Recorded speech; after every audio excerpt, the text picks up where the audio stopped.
Hey, good morning, good afternoon, good evening. Thank y'all for joining me, man. I appreciate it. I just got finished eating my breakfast, man.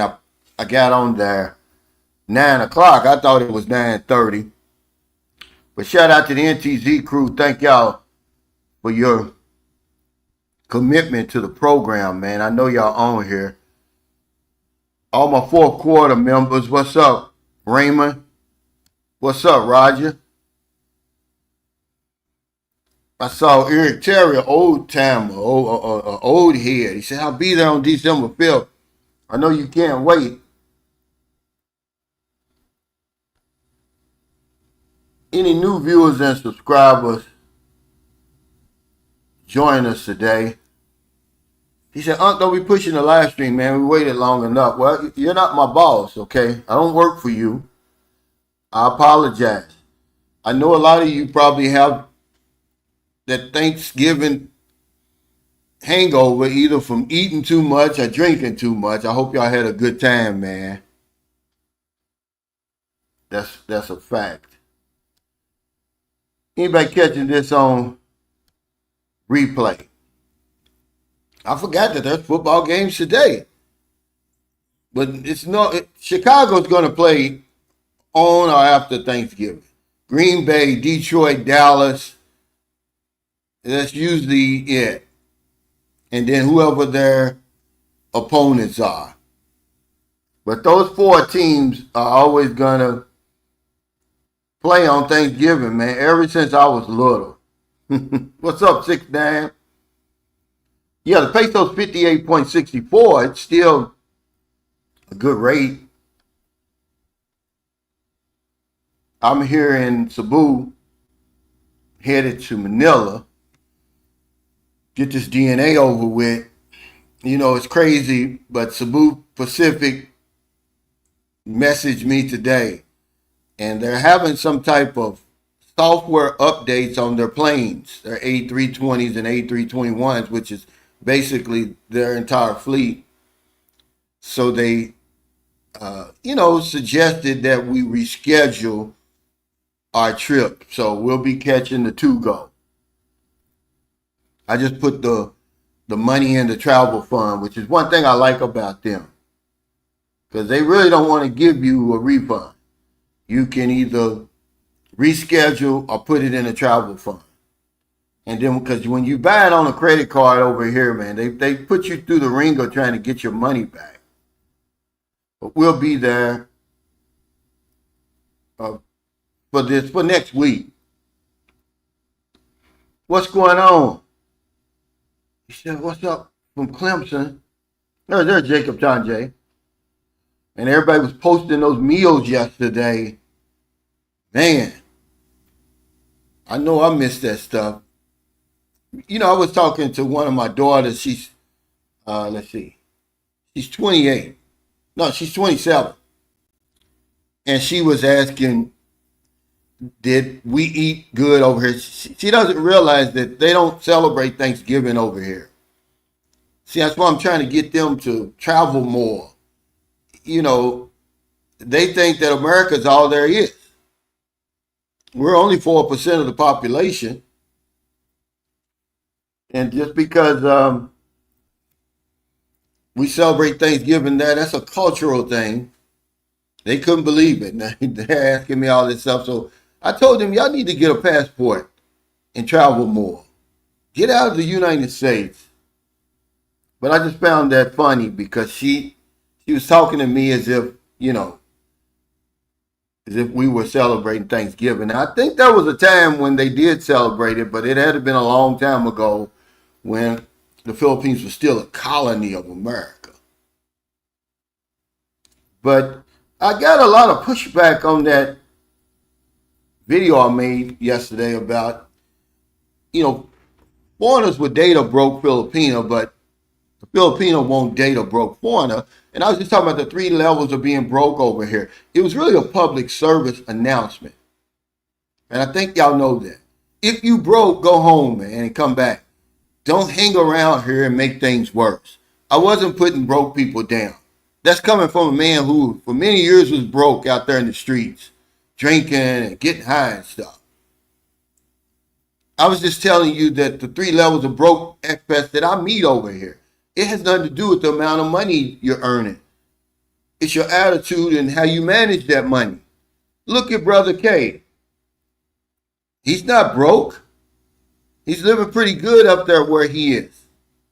Now, he is by himself, but I'm pretty sure if he wanted to, hit it and quit it, he probably could. But I'm not even going to explain myself. I'm tired of explaining my videos. I mean, people were really justifying that. There's a couple of guys, not just one, but a couple of guys saying, oh, if you're going to be broke, it's better to be broke in the Philippines than America. I'm like, are you stupid? It's not good to be broke anywhere. It's not good to be homeless anywhere. They were talking, oh, if you're going to be on the street, it's better to be on the streets in the Philippines. You crazy. This is the kind of stuff that we try to justify. Okay, we'll give each other a pass, but when you see a foreigner in your country doing it, you want them deported. See, this is the kind of stuff that MAGA and Trump and all that, they're after right now. But it's okay for us to go broke over here and break the law by overstaying and all the other stuff we do over here. But you let somebody do it in your country, oh, they got to go. We're not going to tolerate it. What's up, Raymond? He said, hey, man, I'm here in Cebu, man. If you want to, I'm waiting on Merle and them now. I'm thinking about going to Morning Glory Grill today. I will not come to Cebu without going to the Morning Glory Grill. Okay? I'm sorry. He said, that's why when I first talked to you, Cal, I don't understand why a person would come over here without a pension. Yeah, and it's okay to come over here, Raymond, but you don't have to stay. Some people overstay their welcome. When your money's gone, just go home, man. That's all, and come back. What's up, Ryan? Hey, welcome to the fourth quarter, Raymond. You've been here for about a month. He said, don't forget them people who's mad the hit dogs holler. What's up, Paul? He says, no Thanksgiving meals here in Dumaguete as I ended up with a nice big bacon double cheeseburger. And if you're homeless in the Philippines, you may only live a few months. Yeah, they justified it. I was shocked. I'm like, y'all crazy. I won't even justify your comment by even answering it. Do not hang around her broke, guys. When I seen the guy, okay, I was staying in Horizon 101 yesterday. I didn't want to tell anybody. But anyway, since I'm not staying there now, I was staying there. And I go downstairs. If you ever stayed in Horizon 101, there's a 7-Eleven down on the ground floor. And I'm in Tower 1, so you got to cross over to get there. And I see at the corner of my eye, it's the foreigner and the Filipino that's sitting on the curb. And when I come out with my coffee, the lady runs up to me like she knows me. So I guess every foreigner that comes out at 7-Eleven, she's running up to. And it's the guy, he's standing there like this, looking, I'm looking right at him. Like, dude, why don't you go home wherever you come from? I'm saying to myself, what is his story? Because there's a young Filipino who, she's finding all of these broke foreigners over here. Her name is Carrie Lane. Shout out to her. And she's going around, I don't know if she's helping her, but she's certainly, giving them some exposure so that they can get some help. Maybe somebody will reach out and help them. It's too many of them, guys. The Philippines is so alluring that we don't want to leave. I'm going to leave and come back to see another day, man. I'm sorry. But these guys were actually justifying being broke. Don't do it, guys. Don't do that. He was dead broke. And there's a lot of guys over here are dead broke. They absolutely have no money. The only way they can possibly get back home is go to the embassy. And that's going to take, a few weeks if you're an American. That repatriation. What's up? Take it easy. But to justify that, man, you don't want to be on the streets over here. This is one of the worst places to be broke. We talk about that all the time because really people don't have any sympathy for you if you're a foreigner. So you can justify this stuff all you want. I don't care how you were raised and all that stuff. It's none of my business. What's that got to do with anything? About coming over here and they say, oh, you can't be a burden on the system. There's no system to be a burden on. You're crazy. You over here overstaying. You're not paying your visa fees. You're breaking the law. You're taking somebody else's spot on the sidewalk, fool. Go home.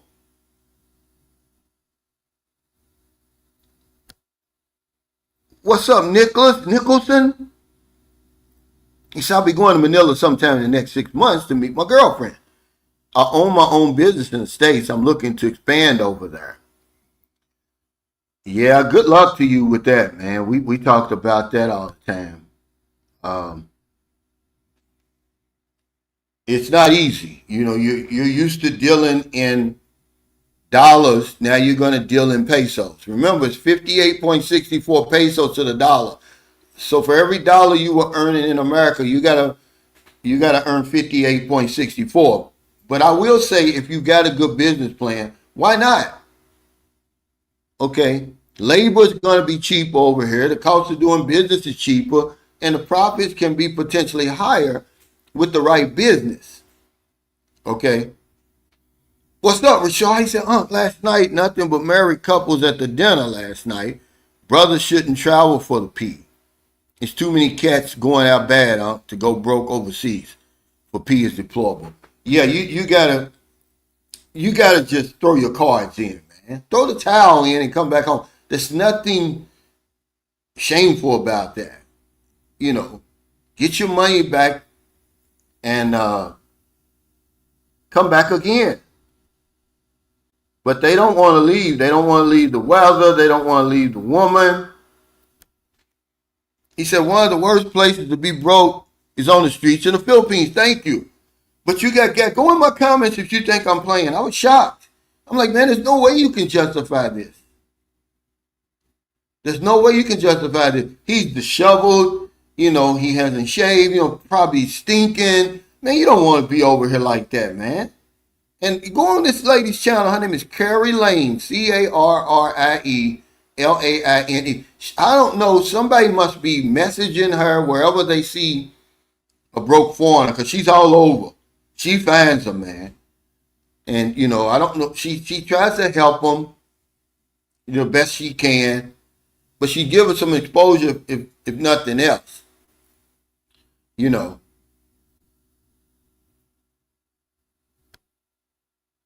He says Horizon 101 is a pro hookers and ladyboys hang out at night and also where young kids intern at Changhua Hospital. Yes, you'll see a lot of nurses and students in nursing outfits and stuff like that here. I was wondering what was going on there. So they're interns at Changhua. Yeah, that's a good thing. But yeah, you're right. At night, that 7-Eleven, they right there in that little area. Even though there's a bunch of security guards there, they really don't bother. But I wouldn't want to be broke anywhere, certainly not over here. The woman was just in bad shape, but, you know, it wasn't her that I was keeping my eye on. Because when I gave her the money, she acted like she wasn't even satisfied. You know, start laughing and looking at the money. I'm like, lady, I didn't have to give you nothing.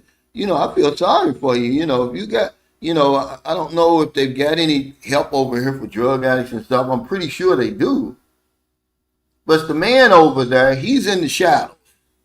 He's trying to be, you know, he's trying to have that pride about himself. See, if he'd have came up and talked to me like, hey, man, you know, I'm down on my luck, man. Can you give me a few dollars? I probably would have given him 500, you know, maybe 1,000 pesos. But I'm not going to finance drug addicts. You know, that's why I gave her the money I gave her. I think I gave her 30 or 40 pesos because I'm not going to finance that bad behavior. You know. But when you're dead broke like that, you don't have a return ticket home. You can't pay your visa fees. You're homeless. You don't have any money to eat. You begging. It's time to go, man. I'm sorry, man. I'm sorry. It's time to go. He said, I agree, nothing shameful about going home to regroup, to live again another day. That's facts, man.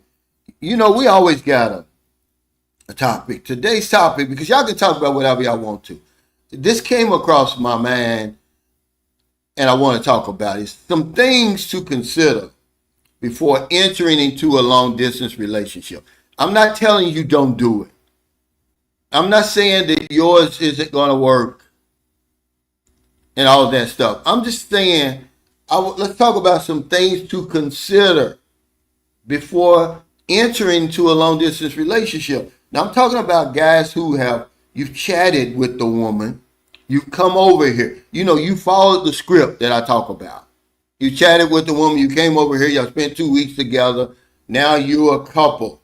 You go back and, your boyfriend and girlfriend, your fiance, that's what they call it over here. This is what I'm talking about. And now you're entering into this LDR. I want to talk about some stuff that you should consider before even doing it. And the first thing I'm going to say is most of them end. Most of them don't work. You're talking about 8,000 miles away. This is one thing you have to consider. The odds are stacked against you. And all that hard work, all that sacrifice, all that money, because that's one of them we're going to talk about, is wasted. Because more than likely it's not going to work. It's not going to work. Thomas said, imagine being broke in a country like the Philippines. You guys got to have a plan A and B figured out. Well, I only have one plan. But if it don't work, man, there's no shame in going back home. Plan B would be to go back home. That would be what that is, Thomas. Just go home. But y'all think I'm playing it. Anybody over here who's honest enough to admit it, man, the Philippines grabs a hold of you. It's I can't describe it. You get over here, and just it's like going back in time. The people are so nice. You probably got an attractive young lady. It's like it's the ambiance over here. And I know it sounds crazy, but it is. And you don't want to go home. It's so different from where you come from. But you got to do it, man. The planes are flying both ways. Philippines is not going anywhere. Go home. But it grabs a hold of you, man. And you do not want to leave. And people stay over here. What's up, Carl San? Whistler? I said Carl San Whistler last time. Yes, she finds these guys. I think somebody's, looking around for her. Because there's no way she can be, 5 places at the same time. But she surely finds them. And it's a lot of them. It's much more. And I think eventually because of what she does, if she's able to get some success doing that, see, I would rather a Filipino do that than me. Because they're going to say, oh, yeah, you're exploiting those people and all that stuff, right? I would help them behind the scenes. But I'm not going to help you if you only out here being angry and drinking and getting high over here. I can, if you're trying to get some help, then that's a different story. But yeah, he said, I saw the video, and she sure does find these guys. My girlfriend said Carrie is taking heat from the Filipinos for her helping expats. Wow. And I can kind of see that. But they don't understand how YouTube works.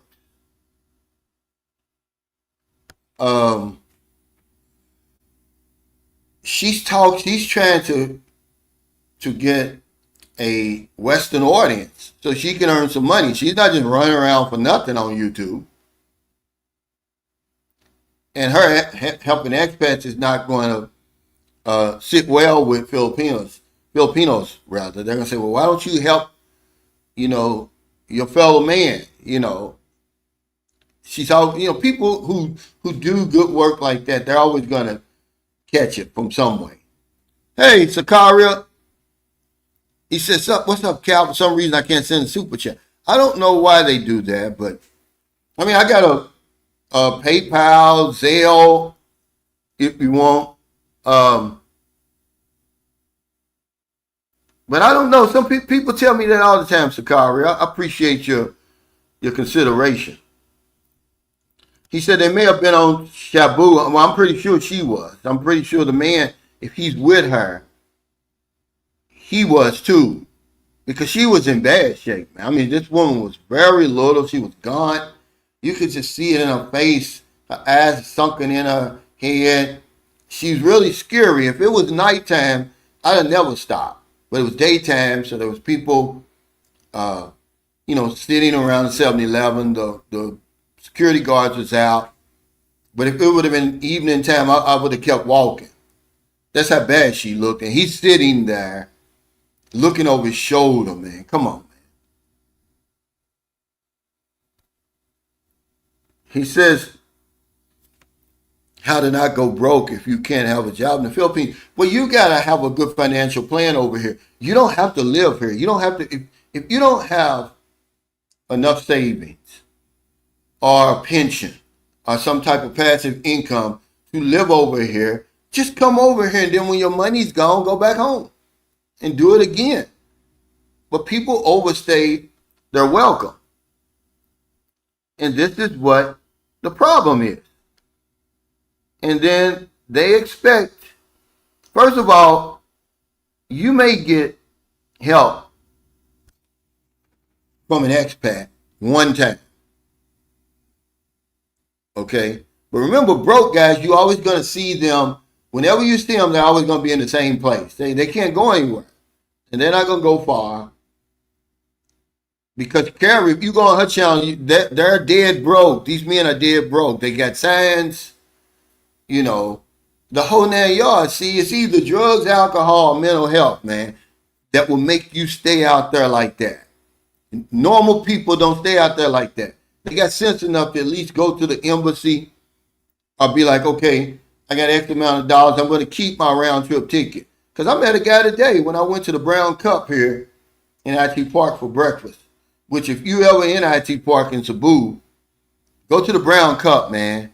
They got a good breakfast for 240 pesos. You get 2 waffles, 2 eggs any way you want, and then your choice of, I think, beef topper, bacon, ham, a spam, and something else. It's really good, though.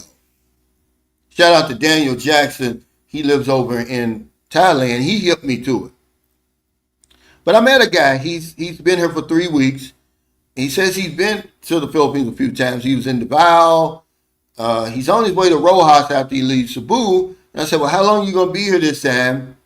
He said, last time he was here for 3 months, he said, well, I bought around a one-way ticket here this time.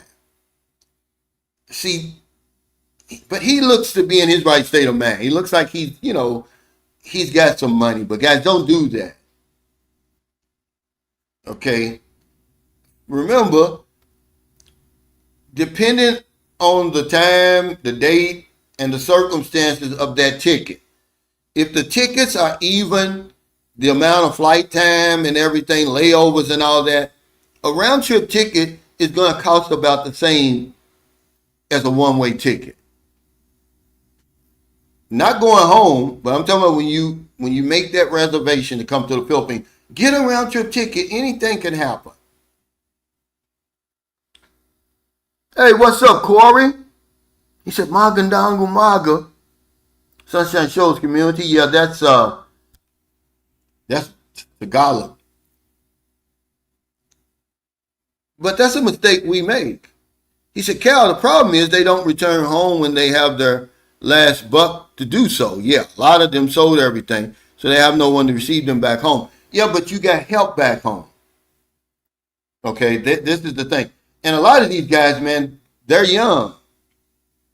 I mean, they look to be in their 50s. Okay, but for some reason they think, well, I got $30,000, I may even have $50,000. I'm going to go to the Philippines. I'm just going to live until I get my Social Security. You're going to burn through that in about 2 years, 2.5 years. And that's not going to last you a long time, man. 50 grand and that's it. And you going in and out of it. If you disciplined enough to keep yourself at $1,000 a month, that's 4 years. But remember, once you meet the woman, that all blows out. Okay?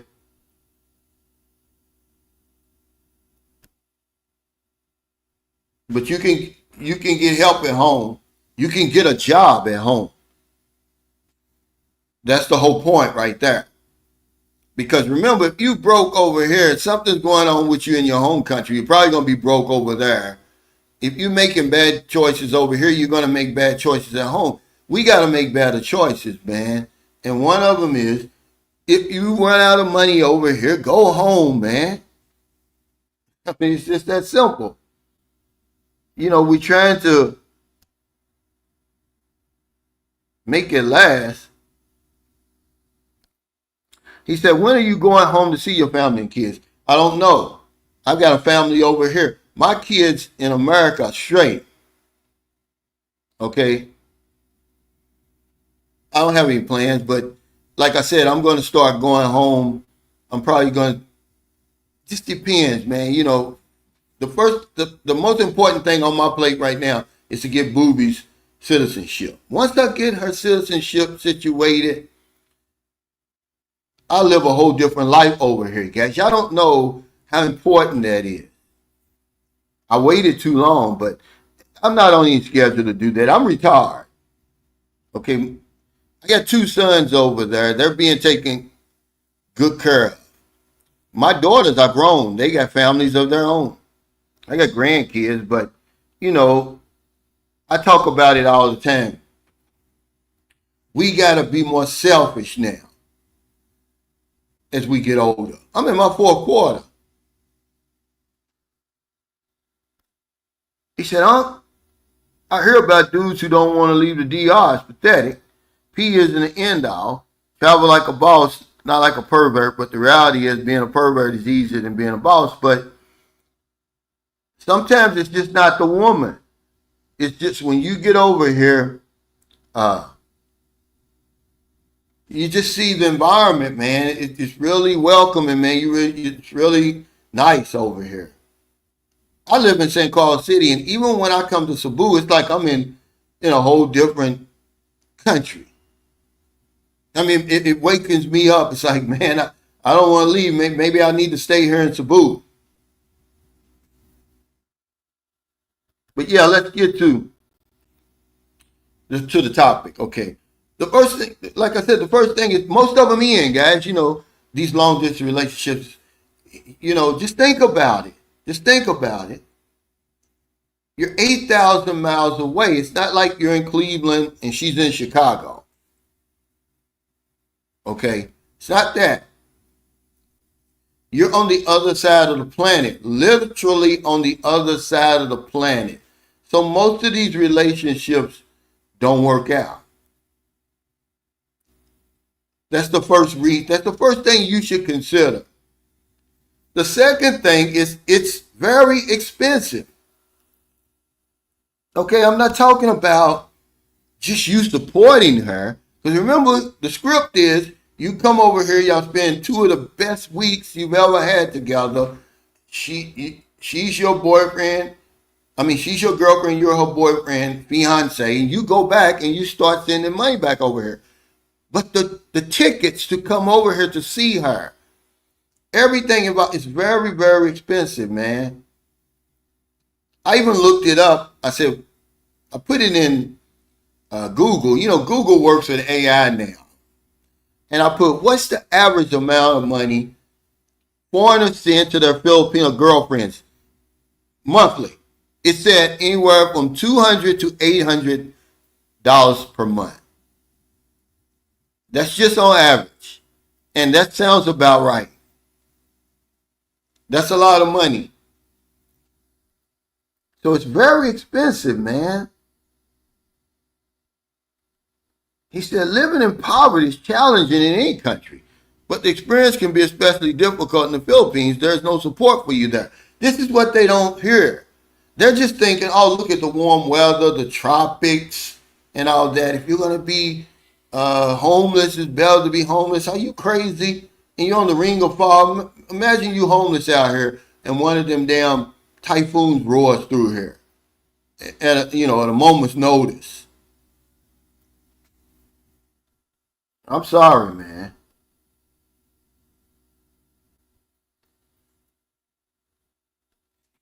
But go in the comments you think I'm playing, because it's not that mean comments, and people are justifying it. There's no way.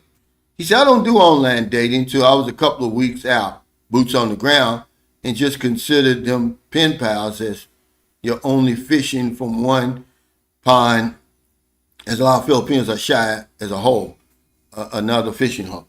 Yeah, but I'm saying once you've established it, that's what we're talking about. You know, the script is in place. You come over here, you go back, and now, most of these relationships end. So just consider that. They're very expensive. And the next thing I put is you run the risk of losing him or her anyway to somebody else. That's usually what's going to happen. And again, all the money you've sent, all the trips you've made, and the time, chatting back and forth, because that's on her too. Communication, the time zones. When you go into work, she's getting off from work. All that's for nothing. Because next time you plan on coming over here, somebody else then got her. Or you may end up meeting somebody else. Because y'all don't believe me, the first one don't work, man. I was talking to a friend last night. I keep he's there in Cebu. I keep him anonymous. And I was shocked to find out that him and his girlfriend are no longer together. They were at my meet and greet in Davao. I was shocked. I was like, what? He's like, yeah, he's in Cebu seeing somebody else. It's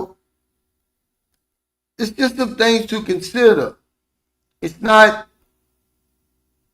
I'm not discouraging you from doing it.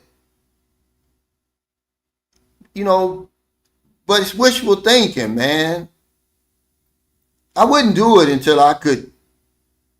I would just consider it, like the guy said, friends with benefits. But when you lay down with somebody's going to get up with feelings. And if it's you, you're in trouble, man. But I can't say this, man. I tell you what. I don't see many. I see some foreign or Filipino relationships in Dumaguete, but nothing like you see in Cebu. A lot of these guys are winning here, man. I got to tell you, I got to be honest. A lot of these older guys here, man, they look to be in their 50s, early 60s. They got some nice looking women here, man. Okay? So imagine you have to turn around and go back home. Hopefully these guys are able to stay here, because that trip was brutal. But if you come to Cebu, you're going to see it. You'll be like, man, you'll be like, these guys are winning here. A lot of them are winning because, them Cebuana girls are beautiful, man. And nobody even gives them a second look. What's up, TJ?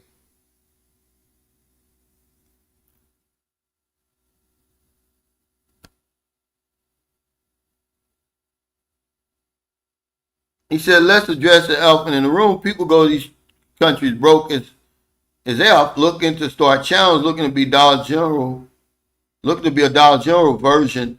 No. Man, I think Geo or somebody posted, I know Geo posted something.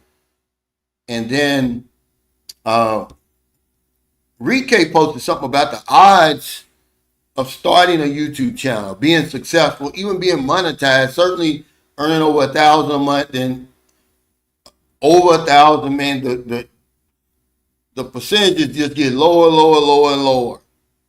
No, they're not. If that is your wish, then you better come up with another plan, because there's a lot of channels over here, Rashad, that you never heard of. I mean, there's hundreds and hundreds of them.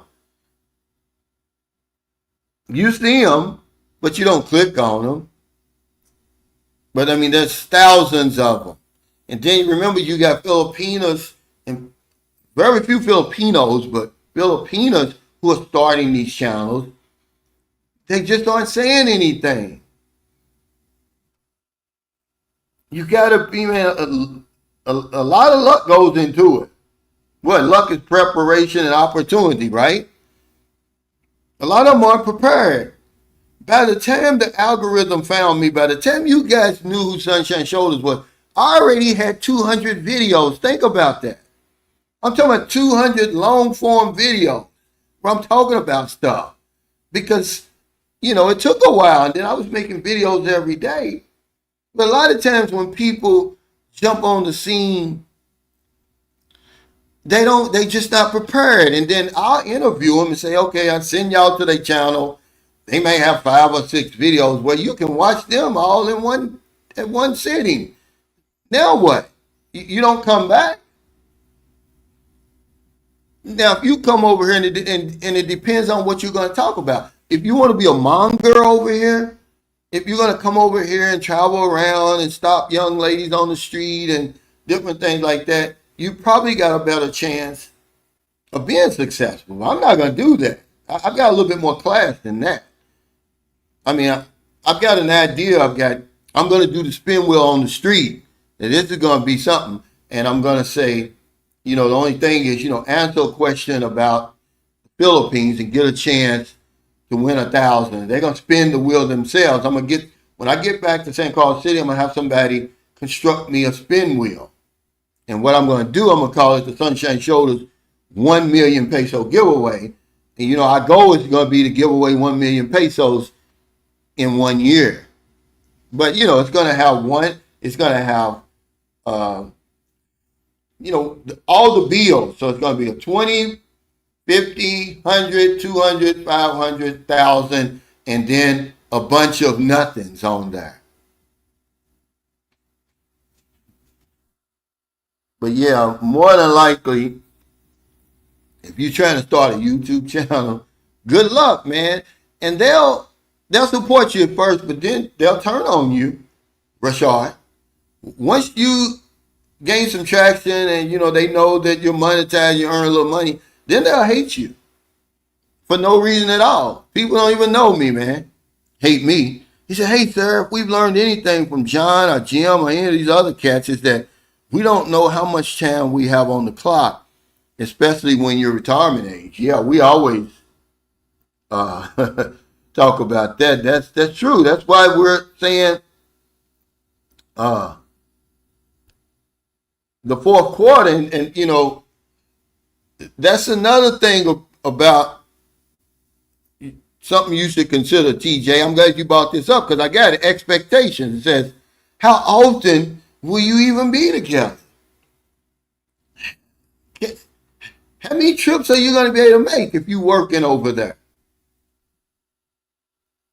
This is what I want you to understand. Hey, Corey, thanks for that super chat. He said, gentlemen, if you're not prepared to move to the Philippines or financially prepared to bring her to your country, keep things as a long distance friendship. Yeah, that's a great term. I say a long distance conversation. You said a long distance friendship. But see, feelings get in there if you're communicating with the woman on a daily basis. I would just say, come over here, be on vacation, and be done with it, man. But see, here's one thing we do. We make promises, Corey. I appreciate your support. We make promises. We just can't help ourselves. When you get over here, you see the young lady, she's everything that you thought she was going to be. You're going to start making promises, man. And that's the hard part about it. This is what people don't understand. You're going to start supporting the woman. You're going to start supporting her. It gets real expensive. The unspoken agreement is real, but you can't, she can't hold up her bargain 8,000 miles away, but you can. So you're going to send money. And you're going to send a lot of them. Yeah, it's always feelings involved, Beach of Life.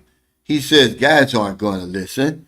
Conversation turns to friendship, turns to making promises. Yeah, before you know it, you've been talking to the woman online for a year. You've already mostly invested.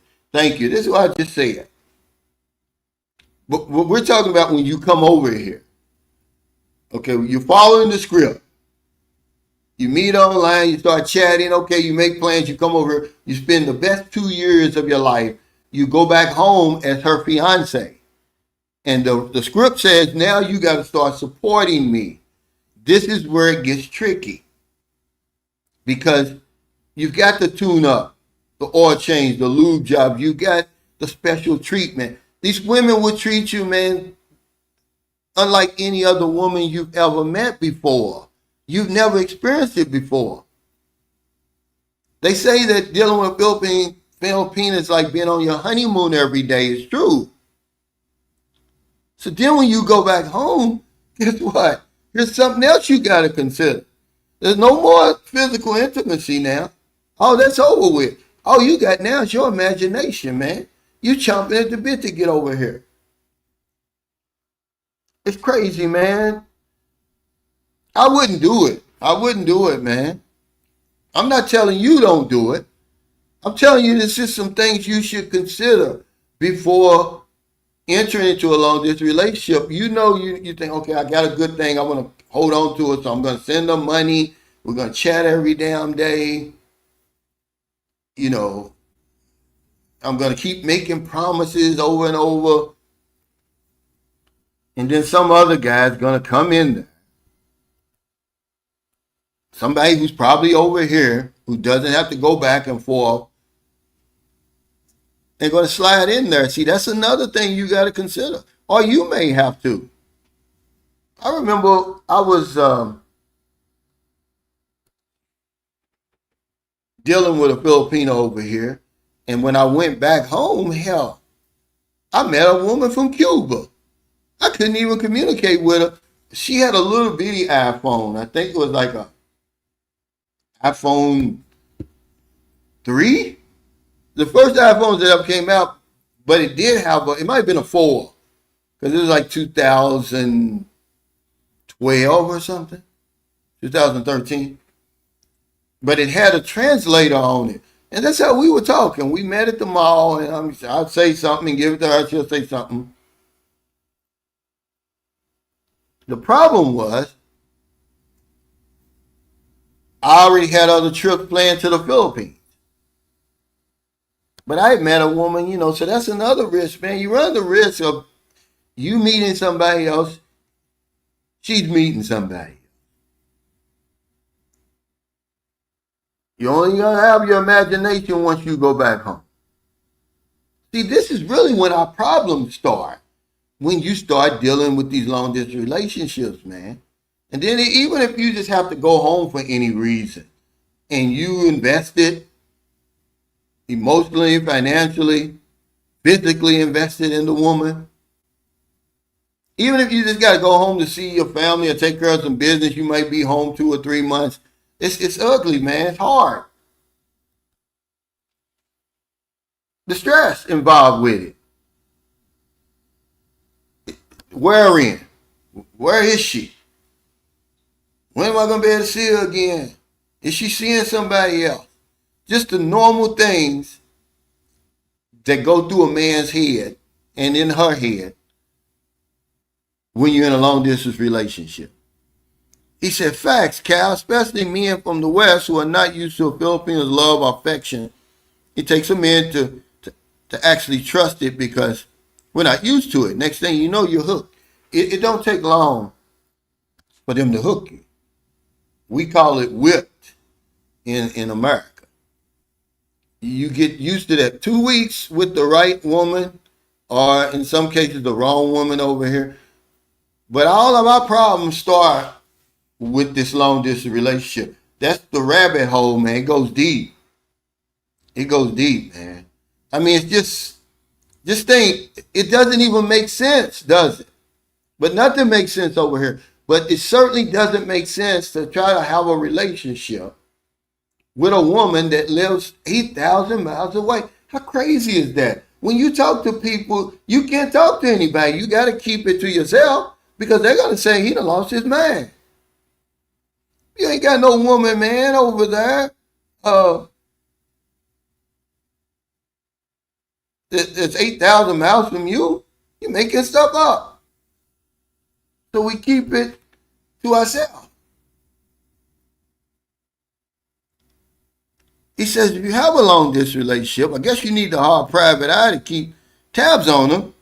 Well, you wouldn't even be able to do that. You remember the guy that I interviewed? It's gonna be hard, man. If you see where some of these women live, they know each other. They'll know an outsider that comes in. If you go up in one of them mountain provinces, any province, even the squatters area, they're gonna know, like, okay, who is this? Who are you? Excuse me. I don't know if that will work. I don't know if that will work. Well, not all of them. Not all of them. He said, Filipino girls don't love you deeply. She has 3 more on the waiting list. Well, it's certainly first come, first served. Now, that's true. That's another thing, like I said, dealing with these long distance relationships. I mean, how long is she going to wait? That's all I'm saying. How long is she going to wait for you? He says, we have so many examples of how not to do things in the Philippines, but these Filipinos have a way of sucking you into the trap. Yeah, and a lot of times, Thomas, they're just doing what they normally do. They just going about their business. It's just their culture. We step into there and then we get entangled because, okay, this is what Filipinos would tell you. They'll say, I know why you over here, because Filipinos, they know how to take care of their man, don't they? They'll say that to you. And I'm pretty sure they've said that to you before. And we're not used to that treatment, man. I'm telling you.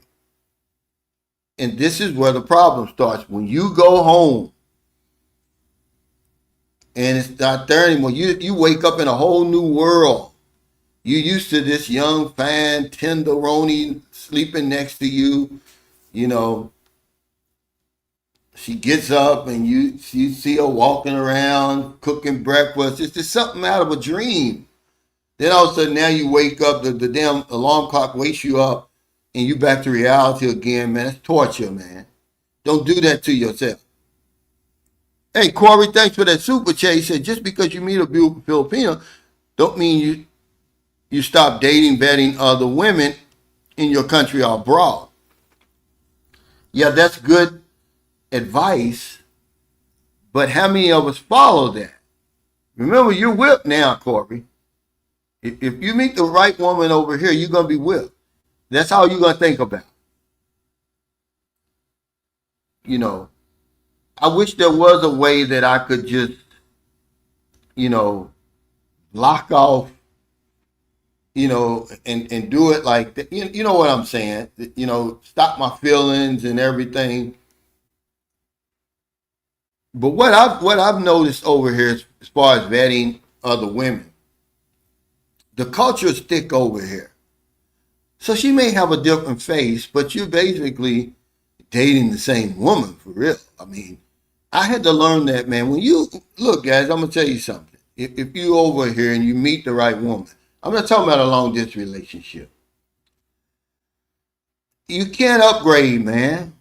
If you got a good woman over here, it's as good as it gets. You may try. Like I said, she's gonna look different.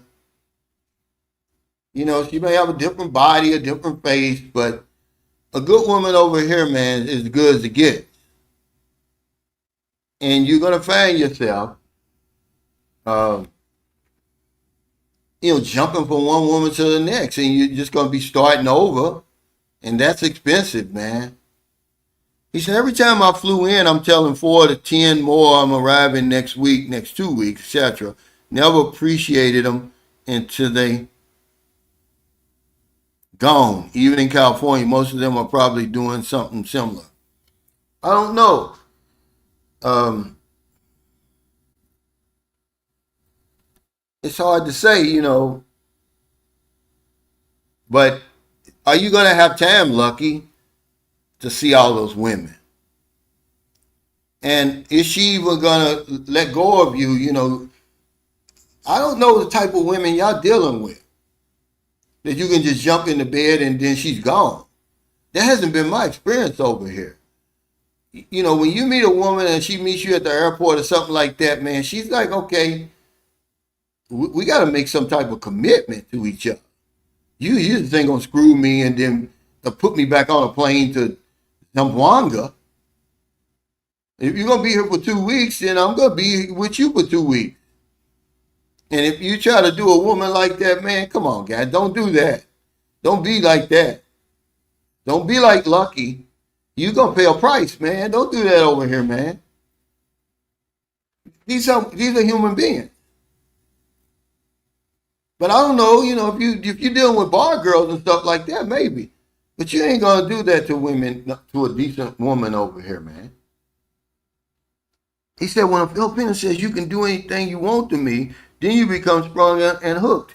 Absolutely. Certainly if it's the right one, man. And it's going to be the right one. Some of these guys here, man, they're done. They don't even realize it. I've only been here. I got here Thursday. What's today? Saturday. So I've been here 2 days because I caught the early. I got here. Well, the damn traffic is so bad now in Cebu. It's like being in Manila. I mean, it really is bad. The worst I've ever seen it.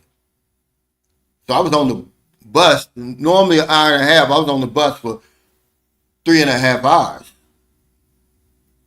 But I've been here 2 days, man, and I've just seen some of these guys over here, man, they gotta be like pinching themselves, thinking, is this really real? They got some nice looking women, man. And you're not gonna throw away yourself. If you meet the right one, you're gonna want her to stay with you. But yeah, these guys over here, a lot of them are winning, man. What's up? ATM, TM? You meet the right one over here, you ain't going nowhere. You're going to want to keep up with you 4 to 10. But I would say this. I would say have like 2 or 3, just in case the first one, y'all don't really click. Because that's what happened. I only did a few good things when I first came to the Philippines. One of them was I met 2 girls. Okay. So they both knew I was coming. But the first one, who met me at the airport with the sign and everything, it just didn't really, she wasn't what I thought it was going to be. The second one was. So I paid the girl. She was mad. And she ended up, I don't know if she went through my phone some kind of way. Or she found out who I was dealing with. They have a way of doing that, man. I don't know how that happens. Because believe it or not, and then they'll start communicating with each other. It's crazy over here, guys. This is just a different world over here. If you're dealing with a Filipino, if you're dealing with 2 Filipinos and they find out, they're going to start talking together. They're not going to fight like that. But anyway, she told the other girl anything. Well, I gave her $140. It's like, it ain't going to work out. Because first of all, she wasn't the freak I wanted. The second one, the 41-year-old stunner, yeah, that's what I had in my mind when coming here. Not you. She want to get married and all that. But yeah, I would say meet 2 or 3. But more than likely, that one you're going to meet at the airport, it's usually, she's meeting you there for a reason. My son's mother, man, I really had to pinch myself. She came with 2 of her friends. And boy, I can just remember that night. He said, what kind of woman can I find in the States as a 61-year-old guy? I can't be going overseas at my age. You're right. Man, all you gotta do is come to Cebu. If you've ever been to Cebu and go to like Horizon 101, IT Park, Ayala Mall, the Ayala Mall in Cebu Business Park, and you see these couples, man, and you feel good for them. You'd be like, yeah, okay. It's just so many of them that you know that even people tolerate it here. It's not really accepted because if it was accepted, you would see more young Filipinos with older Filipino men. But it's tolerated, and these guys are on cloud nine. They don't realize what they've gotten themselves into. This is why I try to have the topics and discussions I have, just to let you know what you're stepping into. It's not that easy. You come over here and get a nice looking woman like that, man. It's a lot behind there that she's not showing you.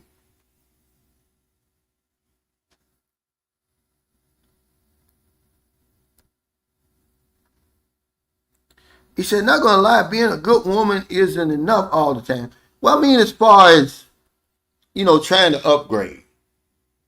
If you when I'm talking about, I guess a good woman depends on your definition of a good woman. I'm saying, okay, she's doing everything you want her to do. She's very cooperative, even submissive to a point. You can trust her. She's not asking you for something every 5 minutes. She's eye candy. You know what I mean? You're 8,000 miles away, so you're thinking, yeah, I got it pretty good. I'm just telling you that because from my experience, and then you see somebody that might look better, and you say, well, hell, let's see. And then you jump over there, and it's really not as good. You're like, man, I should have stayed over here. And so you learn a lesson.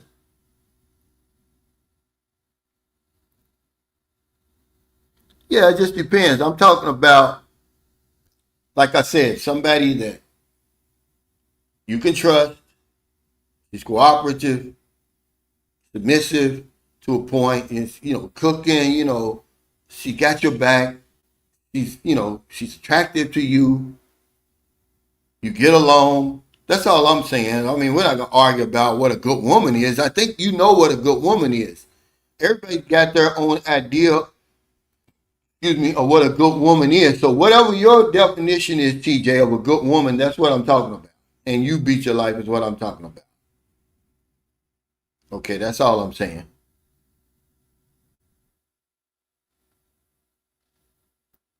Yeah, yeah. Some women are more special, yeah, than others. But the problem is, see, a lot of guys come over here and, I've talked about this before. I've mentioned this before. They use that dating site like a Rolodex, man. They're going through these women. And so, by the time, that's why I said, dating as it used to be is over, man, because a lot of these women, they're going to tell you they've never been with a foreigner, but they really have. They're having these 1 and 2 night stands with these guys who, just use them up and throw them away. This is what's happening, man. Guys is in that dating site, man. They're going through it. And I'm pretty sure there's somebody who knows somebody like that. They're with a different woman every 2 or 3 days. Well, these women go back into the dating pool, and you end up meeting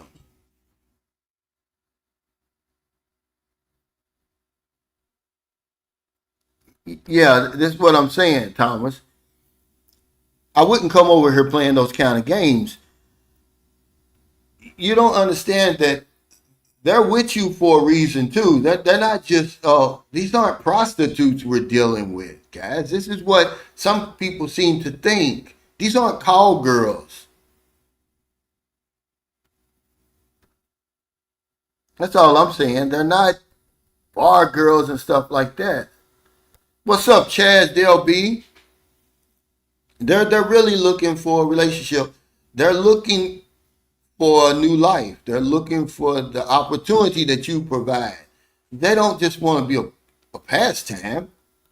And then when you do something like that, man, remember you're in their playing field. They're on the home turf. You can't understand the language. He can already be calling the people saying, yeah, come on over here. He's using me. You know, you don't want to be, I said this before, falsely accused over here. I know I got some pushback. Oh, you can be falsely accused in America. Yeah, but not like it is over here. At least we got due process over there. At least you're going to have an arraignment. You still have the right to a speedy court, a fair bond. Okay, a jury of peers. These aren't your peers over here. You get falsely accused over here, you know, of rape, of grape, you're in trouble, guys. Okay? I'm just saying, just respect the women is all I'm saying. You know, don't come over here mistreating the women like that, man. You know, but I can't tell grown men what to do. You're going to do it, and you're going to pay.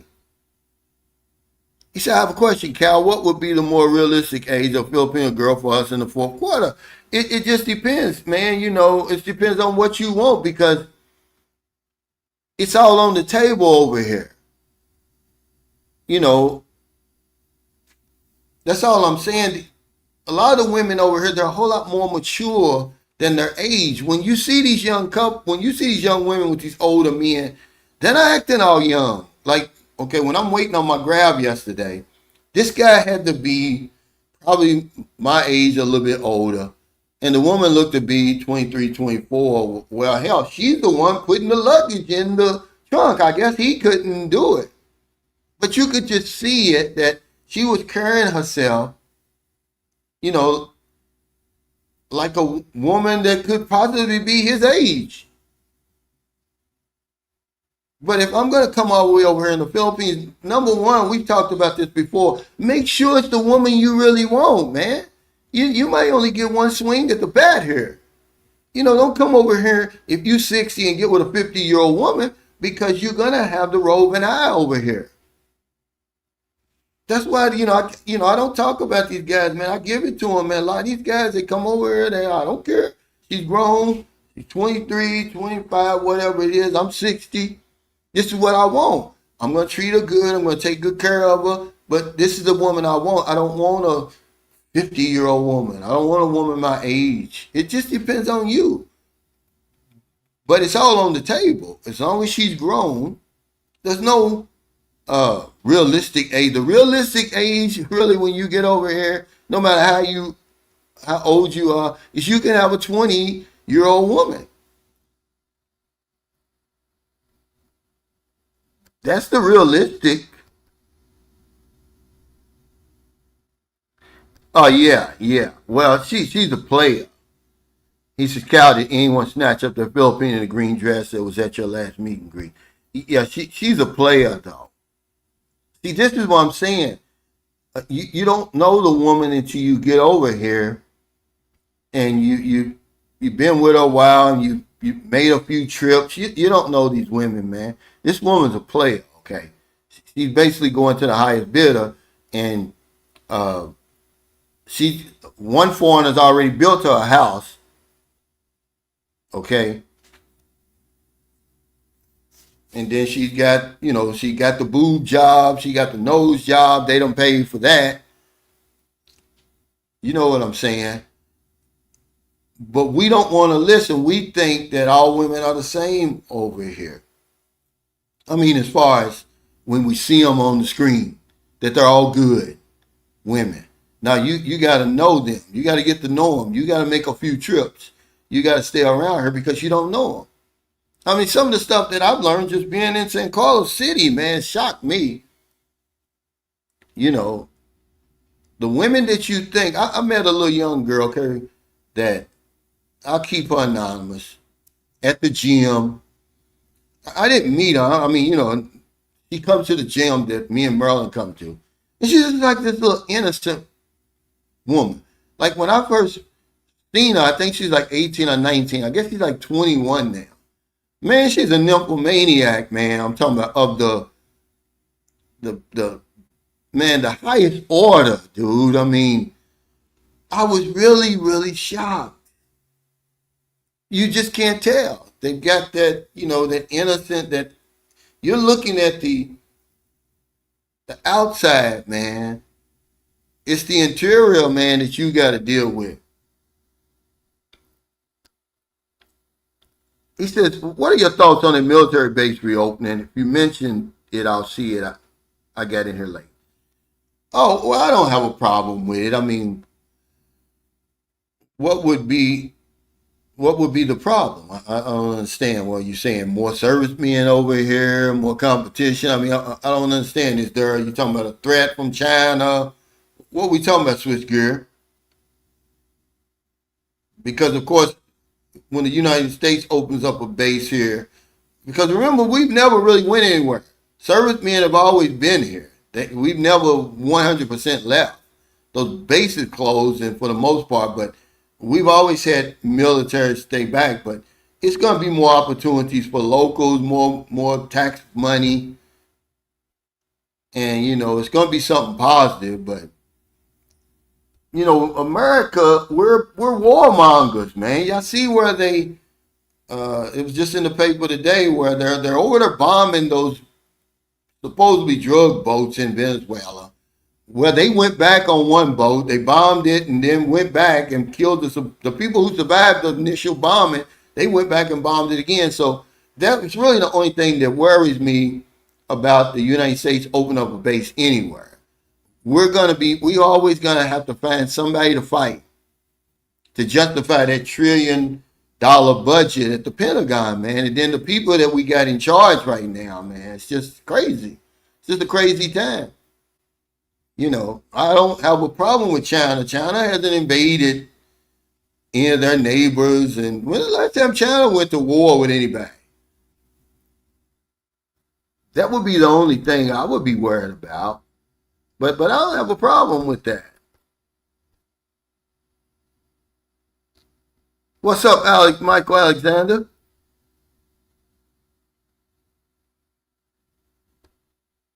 Yeah, he said there's 1,000 copies of the woman in the green dress. Don't need to remember her. This is facts, man.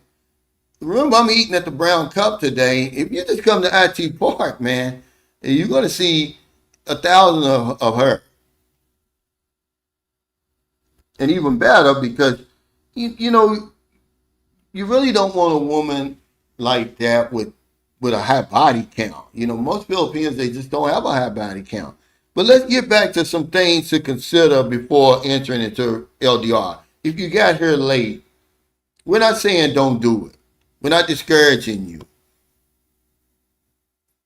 Okay, we're not saying that the long distance relationship you're in now is not going to work.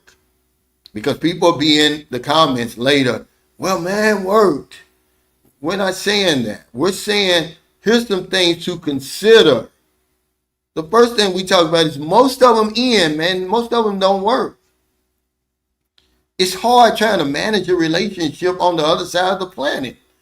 The insecurity, all of that, the trust issues and all of that, the communication. She's on a whole different time zone as you. You're going to work, she's getting off. She's going to work, you're getting off.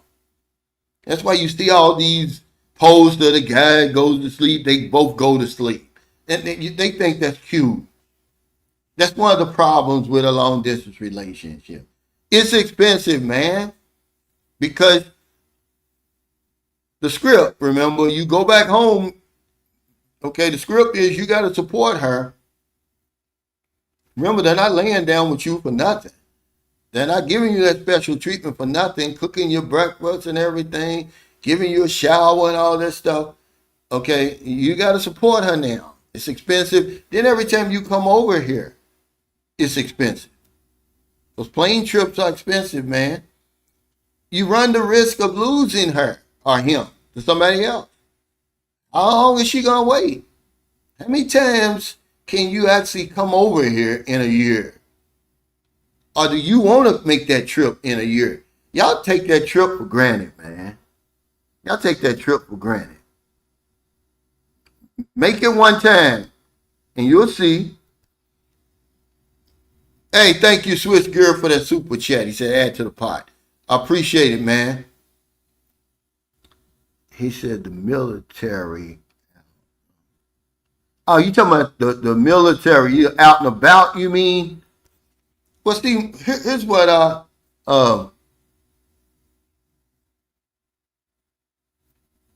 here's the thing. most of those servicemen, they're going to hang around the base. They're not going to they're not going to venture too far off the base.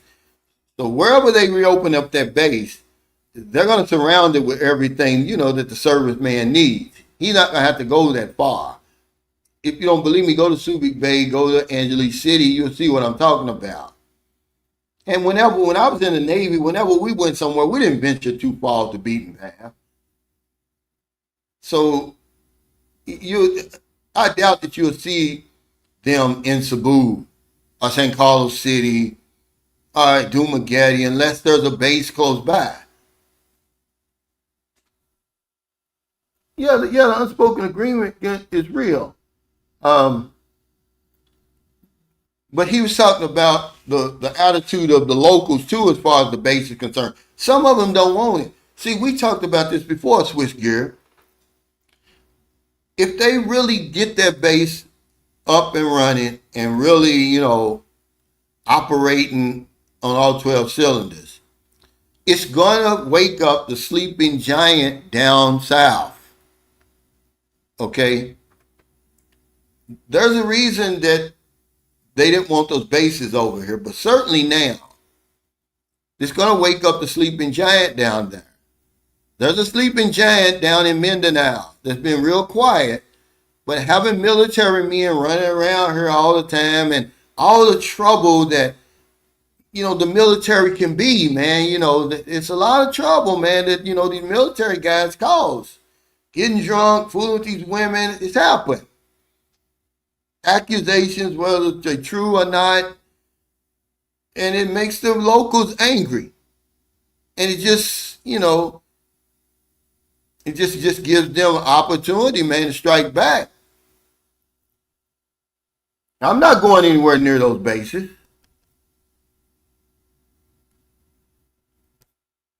He said doing a LDR is lunacy, especially in that Southeast Asia. I hear, the poor Souths in DR Columbia sending money weekly while Tyrone is digging in your so-called woman. Yeah, it's just, I wouldn't do it, but I'm not telling you not to do it. Because men are going to do it anyway. There's somebody watching me right now that's in an LDR. And he thinks it's the best thing he's ever had. But I'm just saying, you're not with her. That 2 weeks is going to burn in your mind forever, man. You're going to have to get back over here. Do you even have the vacation time to keep running back and forth to the Philippines, man? It's a long way. It's expensive. And what happens when you fall in love? Okay, because that can happen. Fall in lust or whatever it is. Then it opens up a whole other can of worms. Then you start thinking irrationally. Maybe I can, open up a business over there. I can take you $25,000 I got, and I don't have to leave and quit my job. I can always get another job, because this is what happens, man. This is why people end up the way I was talking about in my video yesterday. And if they don't fall in love with the woman, they fall in love with the Philippines. He said, consider the cultural differences. Yeah, the cost it's going to take. He said, imagine being in the military at around 20 years of age and seeing Filipinos, then going back to the States and going back to Western women. He said, yeah, that trip is a beast.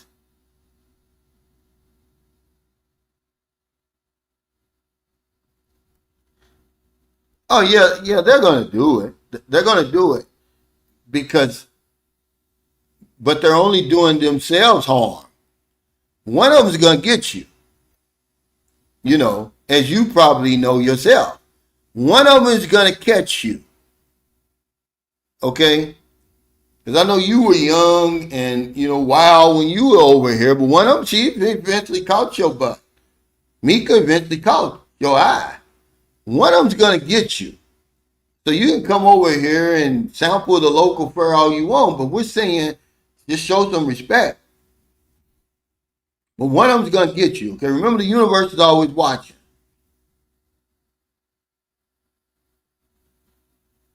Yeah, that trip is a beast. I got this on here, expectations. How many times you gonna be together? How many times you gonna make that trip like that? You make it one time and you be like, man, I'll be glad when I get back home. You get home, it takes you a while to recoup and even want to go through that again. That's what it did to me. The first trip, your adrenaline is going to be high. It's not going to seem that bad, but the more you like it, my trips got longer and longer and longer. My stays, I mean. 2 weeks at first, then 3 weeks, then 2 months, then 6 months, then a year. Then next thing you know, I'm over retired. Because those trips will kick your behind, okay? I don't care who you are. Yeah, that's true. They're going to build around it. Wherever that base opens up, there's going to be big money there.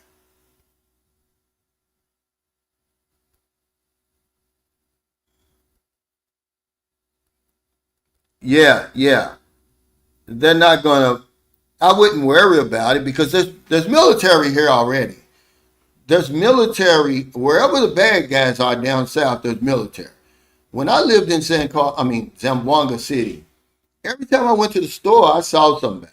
CIA, and you're like, well, how you know the CIA? Well, these wasn't regular servicemen, man. These guys spoke fluent Chavacano and Bisaya, man. These guys were sharp. You could tell they were something other than just your typical, Army Ranger or something, even though those guys were there too.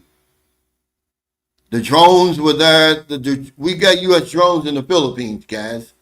I used to see them landing all the time. I mean, our presence it's just not as big as it used to be, but it's never 100% left.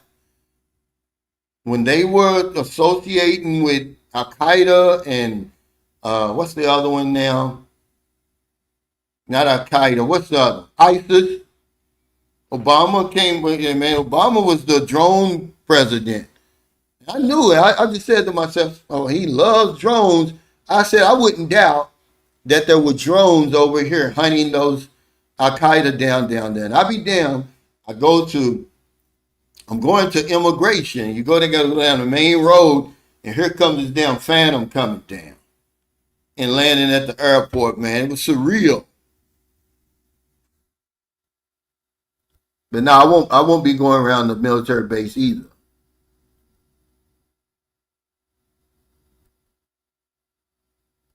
You know. Yeah, he said, I heard the NPA has a lot of power and influence. I wouldn't want to cross them. Yeah, they're not going to bother you, though. The NPA is usually like, they're fighting against the government. And then they mix in with the people anyhow. That's the New People's Army. The tricycle driver that taking you to the mall may be NPA. Okay, Merlin's uncle was an NPA. He died. They're recruited and stuff. Certainly when I went to, I told y'all this story not long ago. I went to General Santos to see a young lady. I'm sitting there playing, what's that word game, Scrabble, with her father. He's NPA. She didn't tell me at that moment, but it's all kind of NPA in General Santos. This is what I'm trying to tell you when you talk about coming over here and oh yeah, I'm going to run through these women. I'm going to have 4 or 10 of them set up. Guys, you don't even know who the bad guys are. Okay, don't think that people don't see you over here. For the most part, you're invisible. They got their own problems to worry about. But don't think that they ain't keeping a lookout on your actions. You don't know that the woman you're dealing with, her uncle may be the barangay captain. These people are powerful over here, man.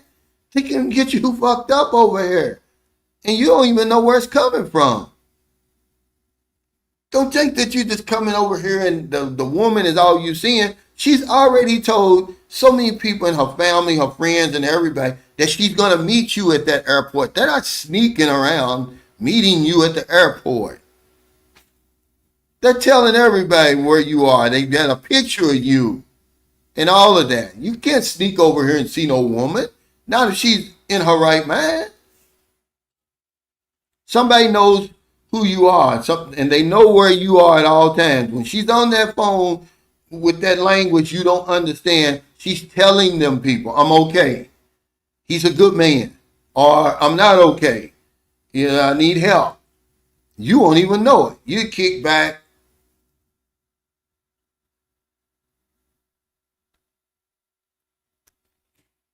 Yeah, if you're not in good shape to begin with, he says, I was thinking maybe that trip had something to do with your friend passing.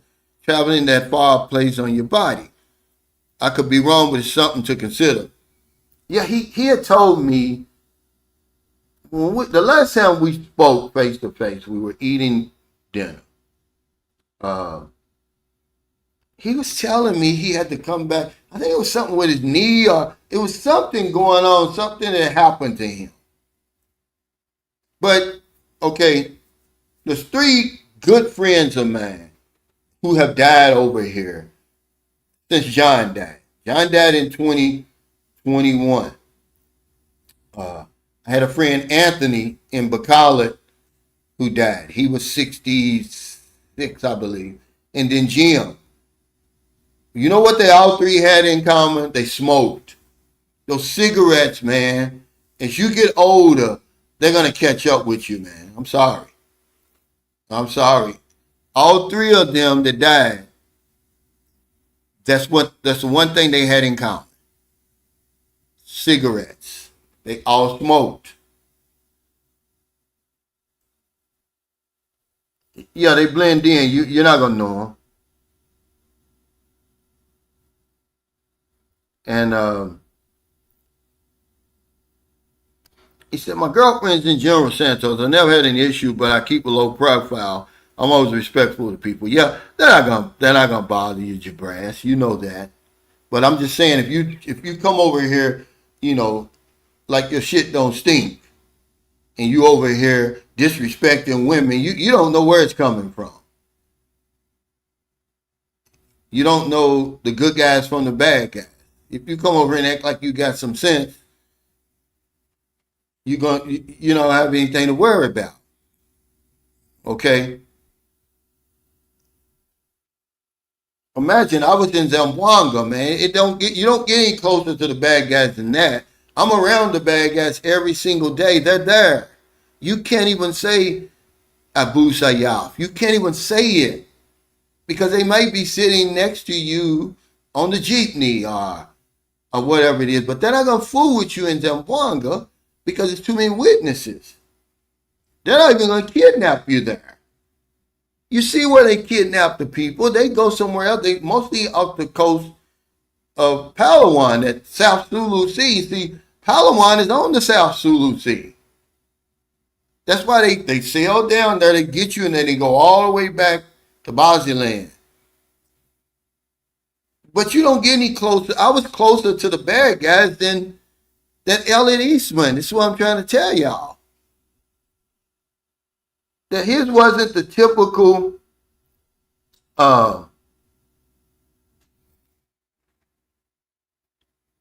kidnapping. There was something behind that. I believe, see, when you go down there, there's a lot of, the greatest Muslim population is in Zamboanga, that's in the Philippines. 40% of all Muslims in the Philippines live in Zamboanga and around that area, okay? It's a lot. And they have their own customs, man, their own traditions. And you can't just come in there and start acting like you act, and then, okay, they say, okay, I'm going to convert to Islam. They think you playing games with them down there. They don't play this stuff, man. I told you the guy, he's from Iran. He lives in, where's he live now? Norway? He's really a good friend of mine. He stayed at the guest house. but he's from Iran. He was telling me he went down there. He said, yeah, I was chatting with a woman. When I got down there, she was only 16. And then, of course, they have their own, they've got their own laws down there. If they're part of that, what do you call it? They've got like an autonomous region down there that they're separate from the Philippine government. They've got their own government down there. Well, anyway, he said the parents and everything said, oh, it's okay.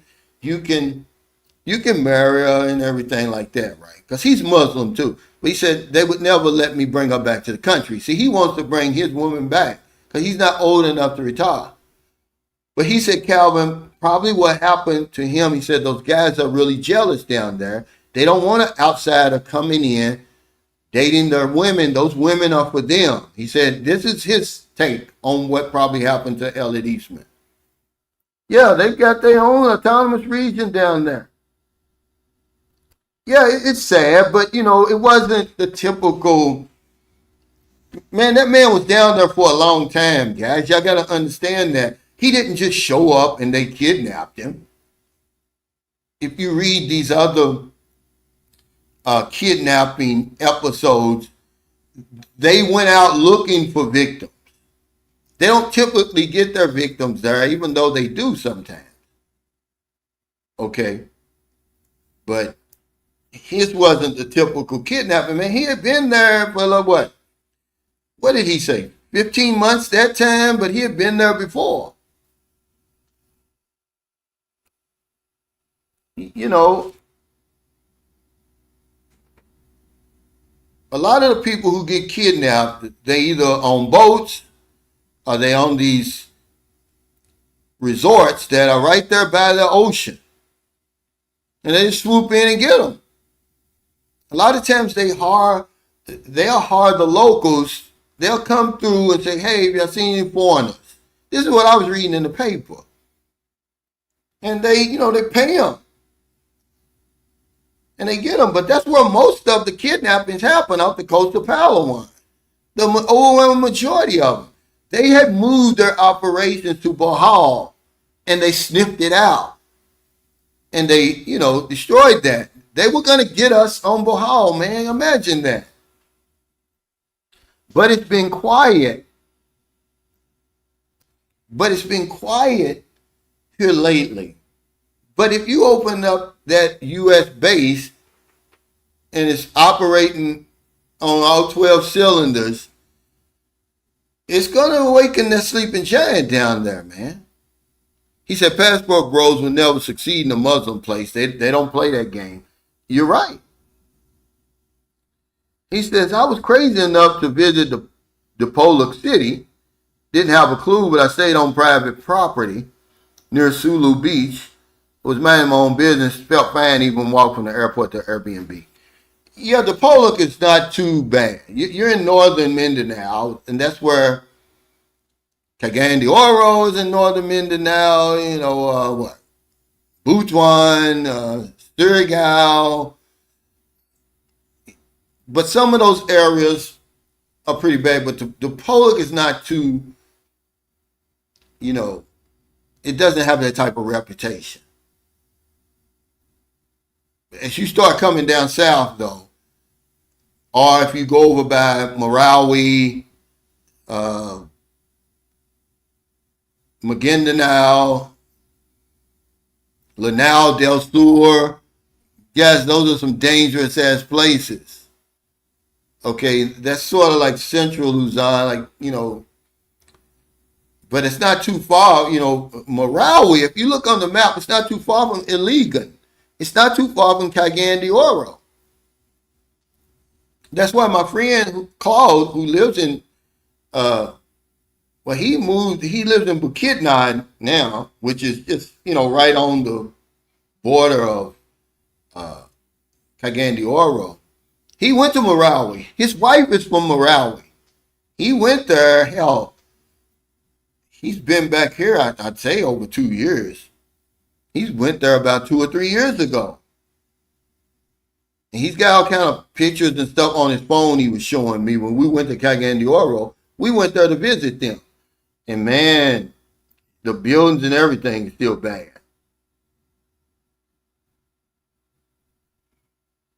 Yeah, for money. See, there was never any uh, ransom demands for Elliot Eastman. Maybe because they said they shot him and killed him basically right away, he bled to death right away. But usually that's what it's for the money. But I used to, when I went to see my son so many times down in Mindanao, if I didn't ride the 2-go in Zamboanga, I would take the fast cat from Dumaguete to the Peton and then catch the bus in the Polo. I never had any problems, but remember, I'm just visiting. He said, hey, Cal, when are you going to plan to start building a house on your other lot? I'm not going to be able to do it. I don't know if you remember me saying, but when we went over there, me and Merlin went over there, and it's a big tree right in the middle of my lot. And I don't want to cut that tree down, man. I'm telling you, it's a big tree. So I just leave it. Yeah, it would be safe. For the most part, certainly for you, Roger, you're not going to cause any problem. Remember Captain Jim? That's where he lived before he moved to St. Carlos City. It's a lot of expats in General Santos. Jabraz is here. What's the other? Passport King. He lives down there. He follows this channel. Yeah, General Santos is fairly safe. Certainly when you're in the city, in these urban cities, when you start going to these provinces, guys, this is where you got to be careful. Everybody wants to move to the province. Man, you better know what you're doing over here and what province you moving to. You stay in the city first. And then, you hear about stuff that's going on around you in the provinces and stuff. And you know where to go. Y'all moving right into following these women right up into these provinces. That's where the people are. That's where they go up in the mountains and in the provinces. They're not all in the city wearing shirts, NPA, Abu Sayyaf, and all of that.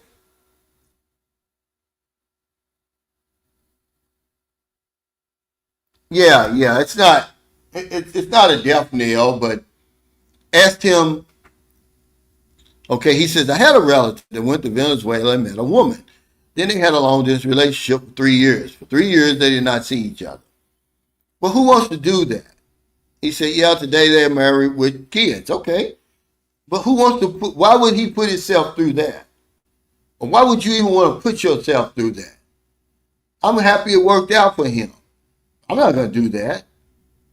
So in other words, he's going to be, um, jacking off for 3 years, I guess. I'm not going to do that. 3 years, you asked me to do something, that's unnatural. He said, speaking of Captain Jim, you visited the restaurant. I didn't. I think he's gone back home. He may be back in. He said he was going to have to go back to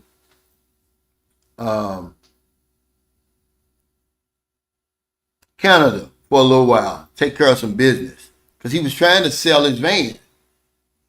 He had just got the van. Now he's trying to sell it, he was telling me. But he has to go back.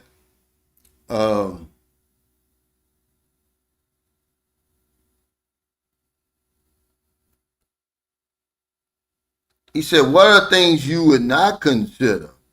Well, I wouldn't consider getting into a LDR. I mean, that's not even that's a crazy question. What you're trying to say the opposite? He said, well, what I'm saying some things to consider before.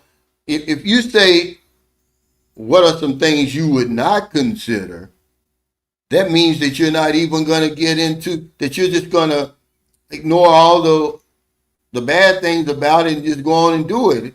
So you're talking about the good things about it. Obviously, you're going to get closer. You may bond a whole lot better, but I wouldn't consider entering into a long distance relationship. I wouldn't encourage it. Because, like he says right here, 3 years, that's just too long. We don't consider any of this stuff Brock's big adventure. That's the problem. That's why I'm talking about it. You should consider it, but we don't consider it. These are things people don't consider when they get into these relationships. Oh, they're in love. They're emotionally entangled. They're not thinking about the consequences. So everything we're talking about is what they're not considering. He said, mofos get off the plane and dumb right up. Like, come on, man. You just going anywhere, doing anything just because you're in Southeast Asia. You got to be on point no matter where you are. And this is the problem. We think that we can just do anything we want over here because we have such little respect for people. I'm just talking about Americans, man. We just a different breed. We so arrogant, man. We think we can go anywhere and just do whatever we want to do. And we're welcome everywhere and everything like that, man. You need to get on the ground over here and see how things are moving. Respect people, man, but we just won't do it. Yeah, everything we doing, they don't consider. But let's get to the next one. Of course, no physical intimacy, man. What in the world? I mean, what do you plan on getting out of having a long distance relationship right there? Is that even natural? Where you call yourself having a relationship, but you're not physically together. I mean, can you even call that a relationship? And why would you want to do that? Is it you're always going to be looking for the next time you're going to be together? I don't understand how you can consider that a relationship.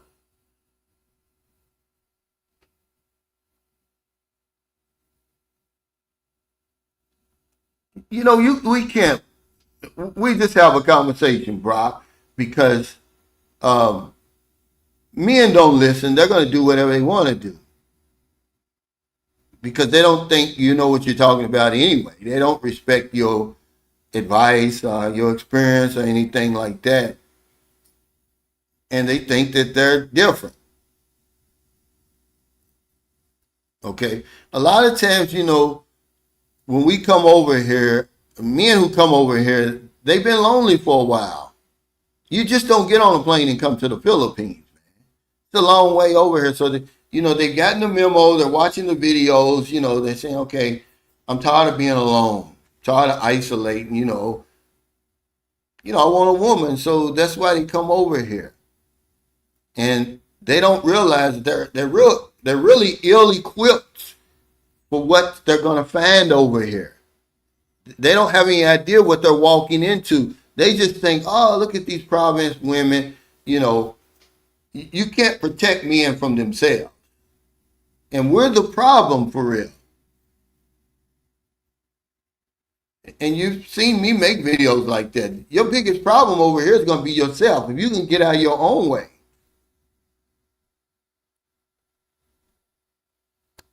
Yeah, they're about the same. They're about the same. He says General Santos more party friendly than Dumagetti. They both have a bunch of colleges and stuff like that. I would say General Santos probably, has a bigger nightlife, certainly, because it's bigger. But they both have a bunch of colleges. And you'll see when you go to Dumagetti, even if you ever have to either go to the airport early in the morning or go to the pier early in the morning, you'll see those clubs, they'll be open. They're right off of the boulevard. And it's a few of them, and they're packed.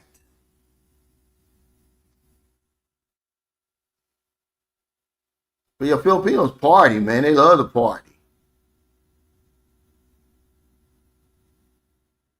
Yeah, you just don't understand. He says, I can only have an LDR that long if I make multiple trips during that time. I made a trip to the Philippines when I had an LDR back in 2001. It's just so far, man. I mean, how many trips can you reasonably make in a year that your job is going to allow you to make? Like, I'm trying to think. Um, okay, a friend of mine, his name is Q, not Q in the Philippines, another guy, Q. He lives in D.C. Um, he came here in April of 2023 and saw his woman. Okay, I think he was here for 10 days or 14 days or whatever. And when he went back, he didn't see her again till over a year later when they were going through the visa process. That's too long for me. They're together now. They're married. They're happy, in America, but that's just too long, man. I'm not built like that. I'm not built like that, man. When you love somebody, man, and you really care about them, you want to be with them. It's just not natural, and we don't even consider that. you know, um, there's just a good chance though that it's not going to work out, man. Just I would say before I would even enter into a relationship, I wouldn't make any promises, any expectations. Okay, you come over here, you meet somebody, and you have a good time together. Then you say, well, let's see where this goes, but I don't know about chatting every day and all that stuff. It's just gonna make it worse.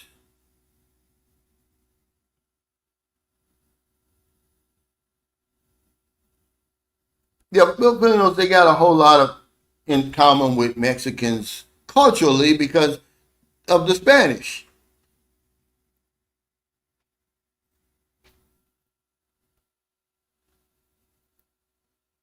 Hey, Duck Dissident, he says, I'm here in Vietnam in Ho Chi Minh City. Even though I've been on dates with 4 different girls, I understand that when I leave the country, I can't put these ladies on. Friends at best when I'm away. Yeah, it's kind of, the reality of it. But remember, if those are really girls that you're interested in, you're going to have feelings for one of them. And that's just the risk you take.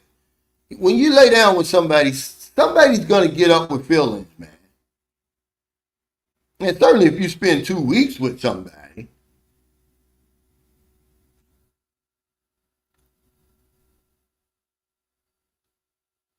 it's just too many. It's just too many. And when you tell those stories, people will say, "Oh, you're discouraging men from coming over there." So I say, in a lot of things, I just have to let them learn on their own because men are gonna listen. Richard, he said, "Uncle, we need more expat stories." He said, "Man, you got some classics. It's unfortunate dudes know about the expat and still make those chances." Yeah, that's what I'm saying. If you don't know the woman as well as you need to know her, because you're only gonna spend 2 weeks with her.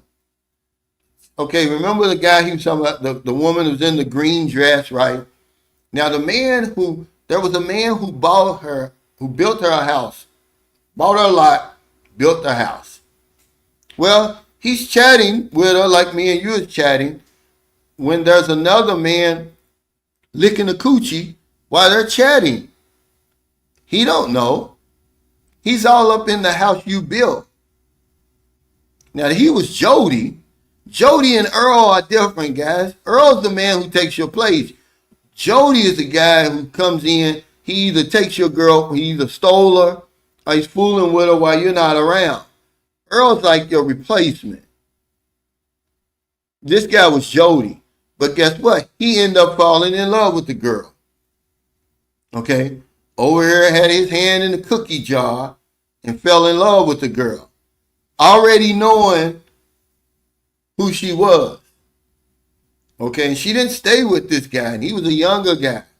Attractive, but he didn't have the money. See? Y'all don't even know it, man. Y'all don't even be listening. Y'all think, oh, I'm young, I'm good looking. I don't have to jump through the hoops that the rest of these older guys do. It's 18 to 80. The rules are the same for everybody, man, over here. Remember, foreigners would date a broke Filipino, but Filipinos ain't going to date a broke foreigner. Not for long. Okay? Well, yeah, well, see, you got the Philippines messed up, dude. You don't know. That's why Filipinos go to America and succeed.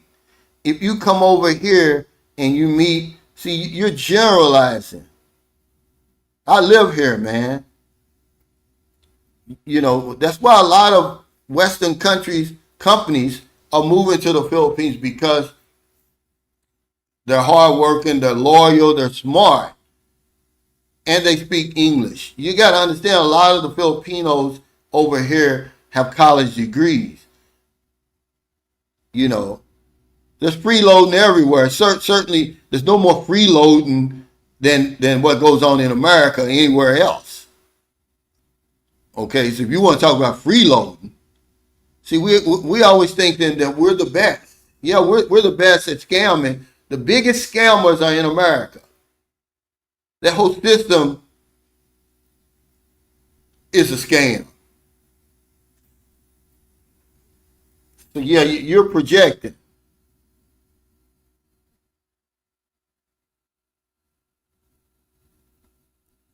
It just depends, on where you are.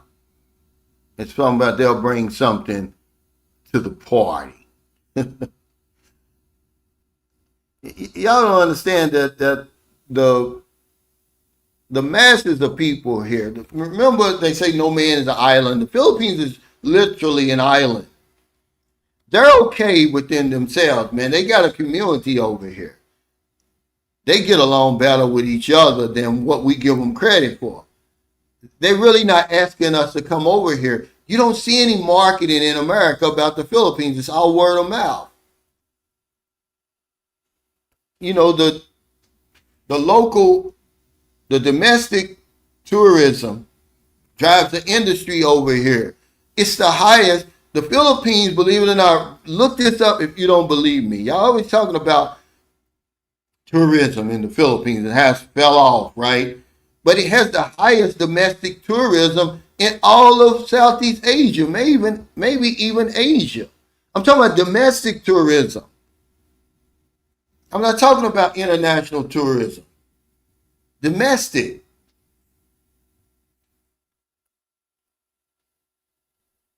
They know what they got over here.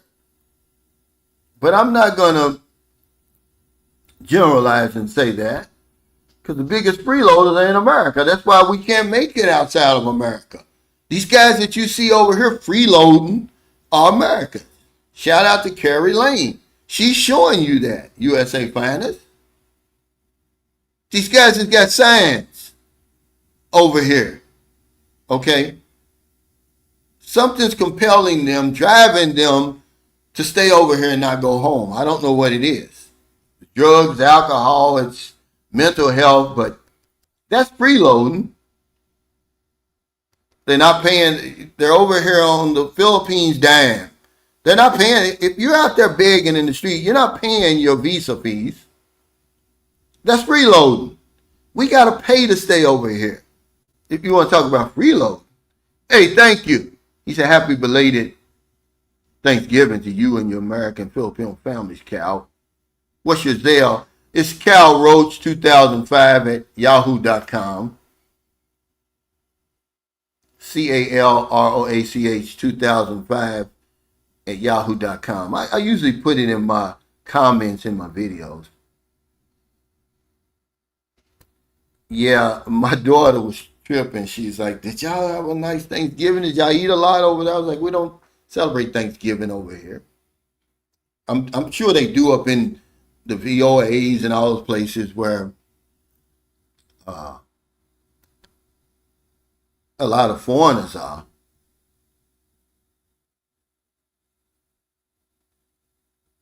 Yeah, he said there's way more. um,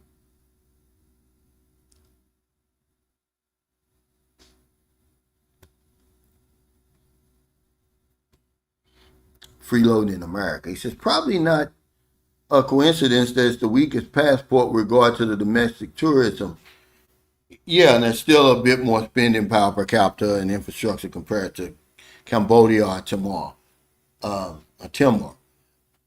Yeah, I'm just saying that the Philippines has one of the highest, it has the highest domestic tourism, the receipts and stuff, as far as the money and everything is concerned, because, Filipinos, they know what they got. Yeah, they can't go anywhere, but they certainly enjoy their company.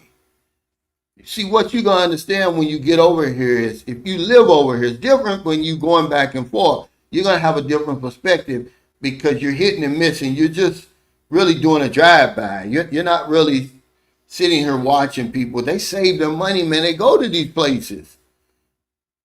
It used to be when you went to places like, okay, here's the three big places where Chinese and South Koreans used to go. Lapu-Lapu, Bohol, and Dumaguete. Not Dumaguete, I'm sorry, Boracay.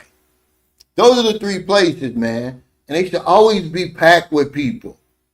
I'm talking about packed. Boracay used to be so packed, man. Listen to me. That you wouldn't want to go back there. You'd be like, it's too many people here. Now all of a sudden, when the Chinese and the South Koreans pump the brakes, now you see a lot more Filipinos, a lot more locals there, because they used to couldn't go at first. The middle class grew, man, the economy was really booming, but it used to be, when you went to places like that, I mean, certainly Boracay, man, it should be so crowded, you couldn't get in anywhere.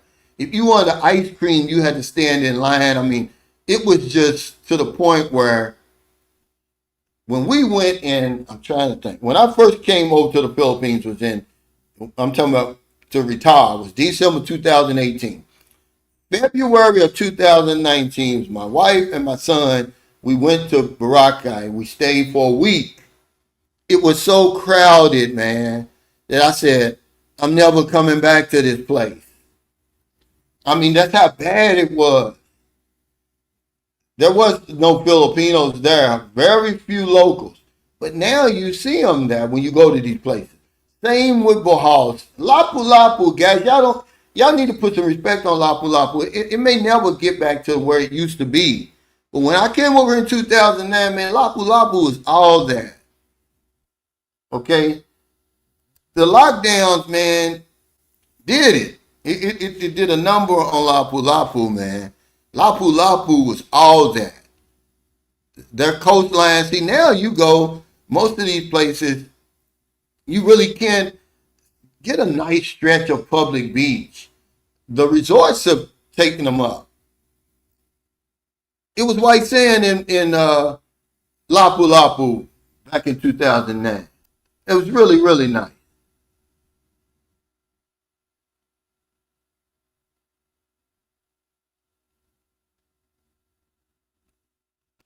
Oh, absolutely. He says, I think a Filipino is more likely to give a Filipino man time to get it together than a foreign man. Absolutely. Remember, a foreigner would date a broke Filipino, but a Filipino won't date a broke foreigner, man. They're not dating you because you're so good looking.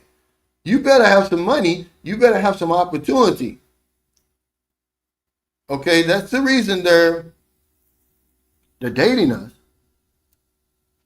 He said, Cal, you said a Filipino won't date a broke foreigner, but if she got less than him, then I think she would still mess with a broke man, hoping he would turn around. No, I'm sorry. A lot of these women that you see with, the people like, Captain Jim, who he'll tell you himself he don't have a lot of money. The women go into it because I asked him that in that video. I said, they probably sure that, they probably thought you had more money than you had. And he had to agree. Okay? They're not dealing with us because, we're so intelligent, we're so nice looking. Okay, they're going in it knowing that, okay, are thinking that you got some type of money, that you're an opportunity for her. They're not going to deal with you if you don't have any money, man. Why would she? When she's got millions of men over here that she could deal with. The reason she's dealing with you because you can offer her something that her fellow man can't offer her financially, I'm saying. So if all things are equal, that you don't have any money or you don't have any more than the local man, she's gonna choose the local man. She don't want you.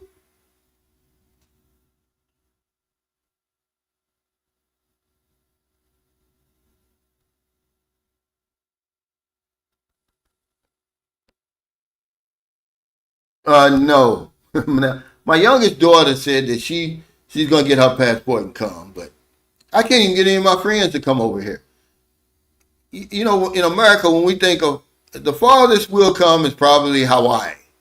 I'm talking about the typical American when they talk about a holiday or vacation. They're not talking about Southeast Asia. No one's ever even asked me for a souvenir over here. It's just, it's too far. We don't think like Europeans. If you go to Sikihor right now, there's a European and he got his whole family with him. Certainly his wife. They come on vacation over the Philippines. We don't come on vacation to the Philippines. Not the typical American couple, certainly. We're going to Jamaica, the U.S. Virgin Islands or Mexico, somewhere close. Because we don't have the time. We don't have the time. We don't, man, they working us like a Hebrew slave in America, man. That's why I'm so glad. When I got up today, I promise you, the first thing that crossed my mind, because this is a comfortable little bed over, I'm like, man, I'm so glad I'm retired. I don't have to punch that clock anymore. Because they literally run you into the ground.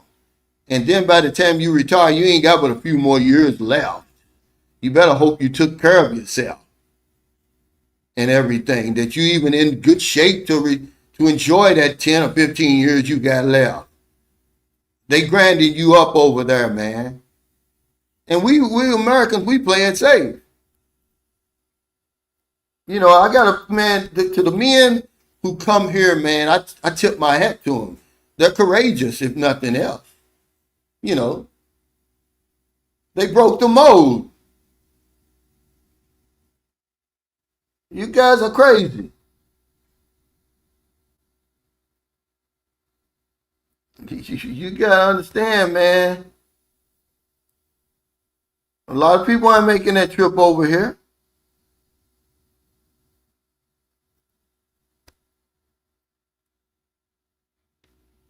But if you not over here, if you're a broke foreigner, man, she just don't have no patience with you. I think Sicario, you're missing the point. She goes into it thinking that you got it together. She's not gonna come in to the situation with you in the mud with her.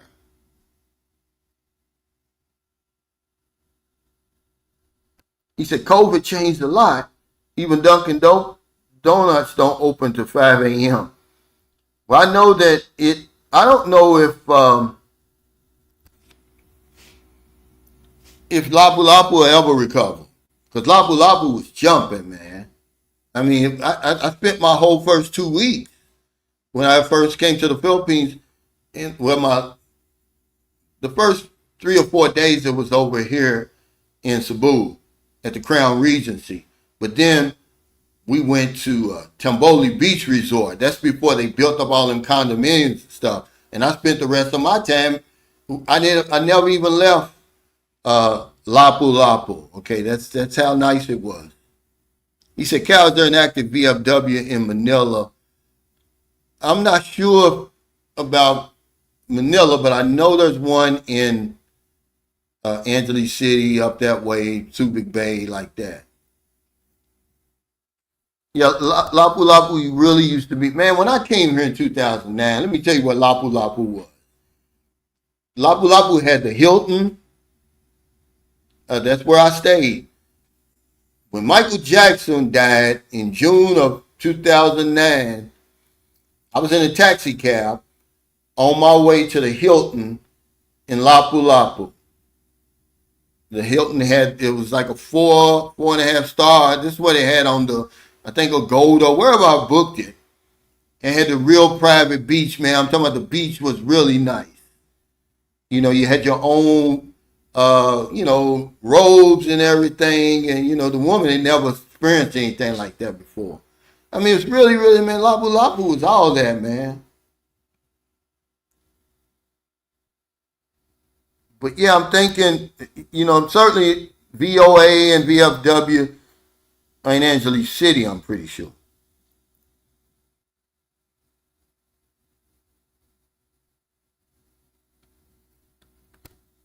Yeah. I mean, believe it or not, TJ, I don't know if they do these magazines. I don't, because KT from Vietnam, he posted this on his Facebook, where Cebu is was voted one of the top resort cities in Asia. Okay, it just depends on what you're looking for. There's some real nice places here now. Have you stayed at that new hotel? Friend of mine, Mario Williams, he stayed up. I think it's called. Is it called what? New Star? What's that place called? I know the Shangri-La is pretty nice, but the Sheraton, okay. Um, Now, when I came here in 2009, it was nice. That's where everybody was staying, either the Sheraton or the Marriott.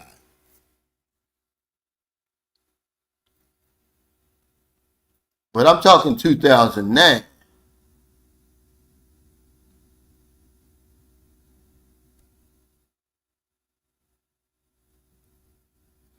He said I'm an undercover broke guy passing as a rich American. Well, it won't take long.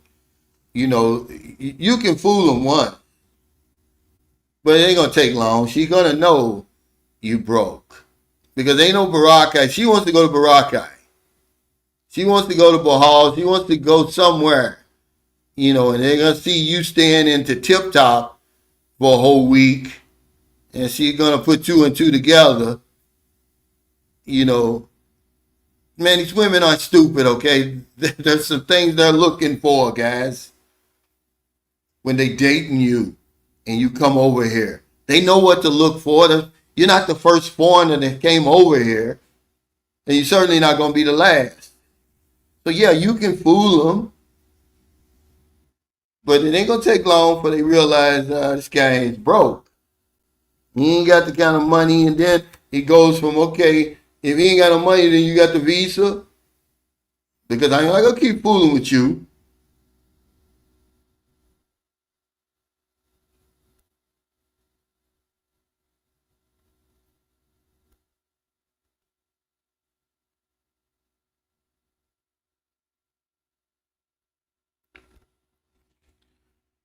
He says, yeah, the Filipino guys are broke. Sometimes they ask me for money and they're working security at the hotel where I'm staying.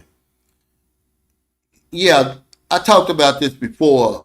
You got to understand that if you really want to know the woman that you're dealing with, all you got to do is start paying attention to the men. They're grown out of the same soil. They're basically the same. The only thing is the man doesn't have a pussy, okay? He doesn't have a dating site he can go and post up on. But they're the same. The woman has that outlet, guys, but y'all not, that's all y'all looking at. You're not really trying to get into her mind and really try to find out, well, who is she culturally and where is she really coming from?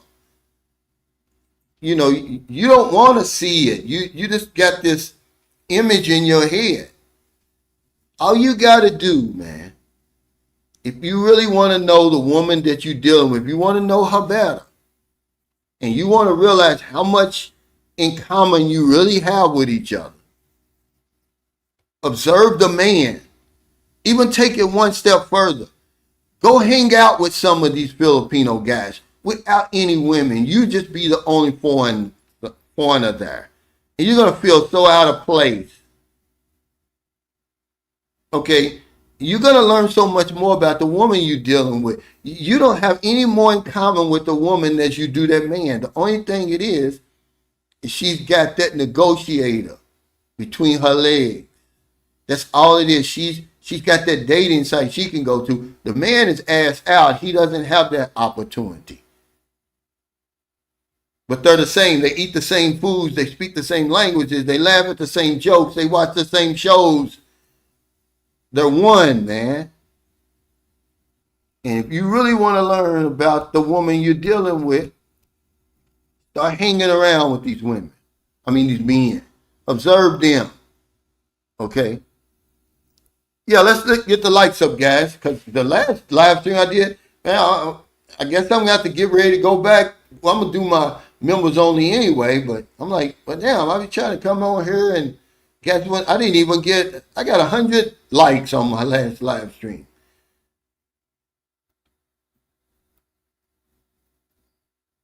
But yeah, these guys, man, you look at them and you feel sorry for them because they're just over here, doing the best they can.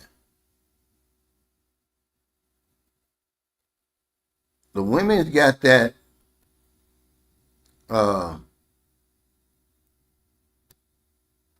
those dating sites, man, are a big deal over here.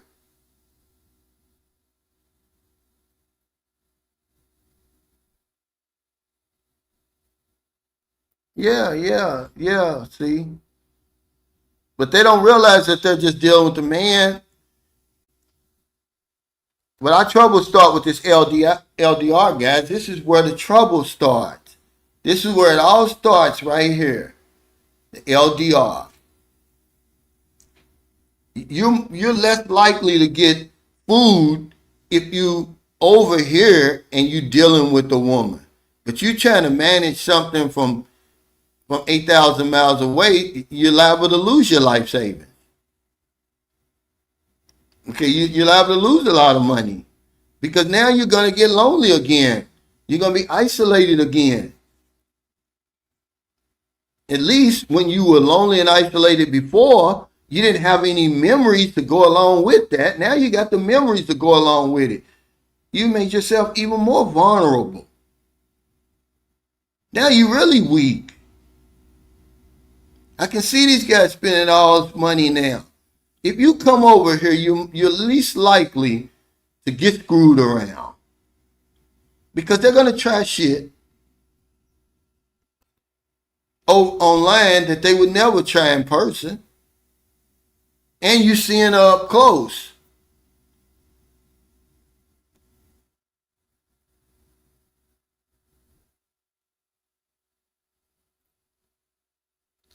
Yeah, but Lapu-Lapu is not the same as it used to be. It's nowhere near what it used to be. You came to Lapu-Lapu, I think, after the lockdown. It's nowhere near what it used to be. I'm trying to tell you, I don't have anything to gain. They're not paying me to say this stuff.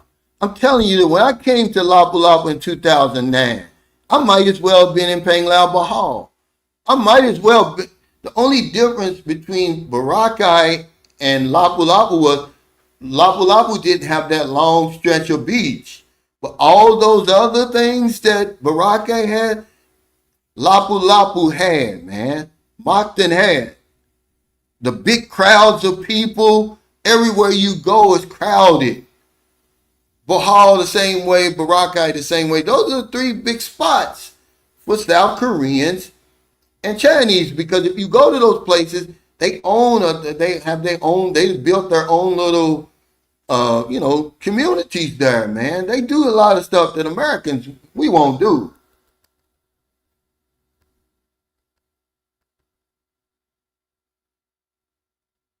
Wait, I saw a question up here.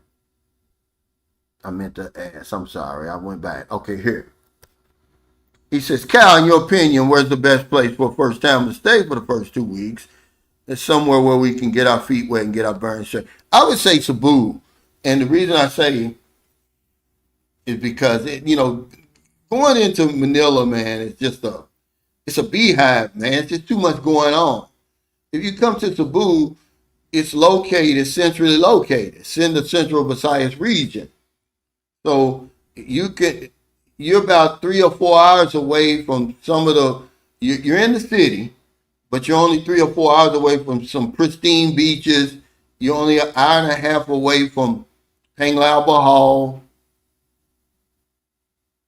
and it's a lot to do here. If you really want to just get here and and get a good look at the culture, and Manila is just it's too much going on, man. You're liable to see something in Manila that strikes you the wrong way. It just slows down a whole lot when you're in Cebu. I've seen another question. He said, Cal, should a first-time visitor go for a young Filipino, more mature woman, ask for my 54-year-old friend? Well, Ron Lawson asked the same question. It's whatever you want, man. There is no right or wrong answer for that. But I'm going to tell you, why come all the way over here if you're not going to try to, get the best woman that you possibly can? I mean, see, this is the mistake. What ended up being the mistake I made on my first trip. I was lucky enough to be with a woman who told me the truth, because I was smitten by her. She was 41. She was like, hey, what are you doing? I was 45 at the time.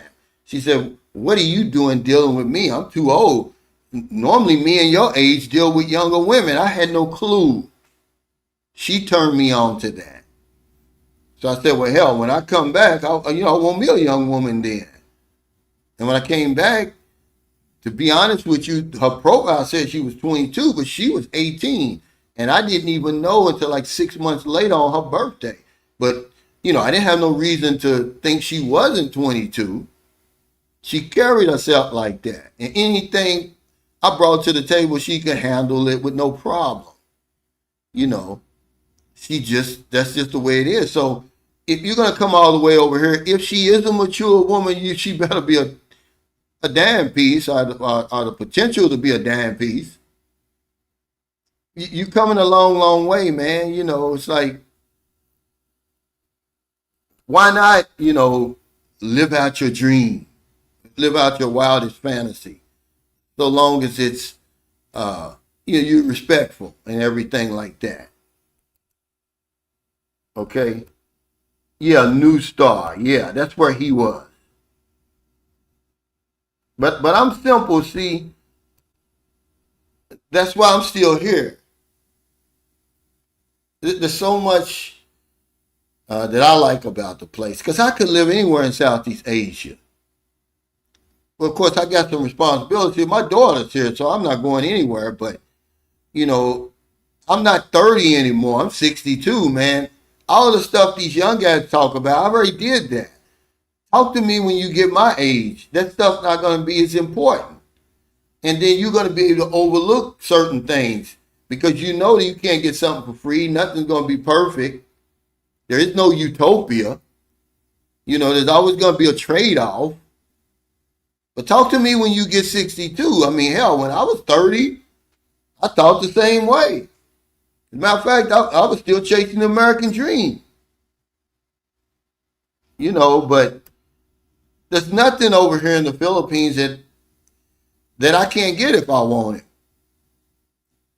it. It's like when I go, when for about the first year or two, you miss stuff about home, right? The food and different things. But then when you go home, you realize you've been over here a while, because you start missing the things over here that you can't get at home.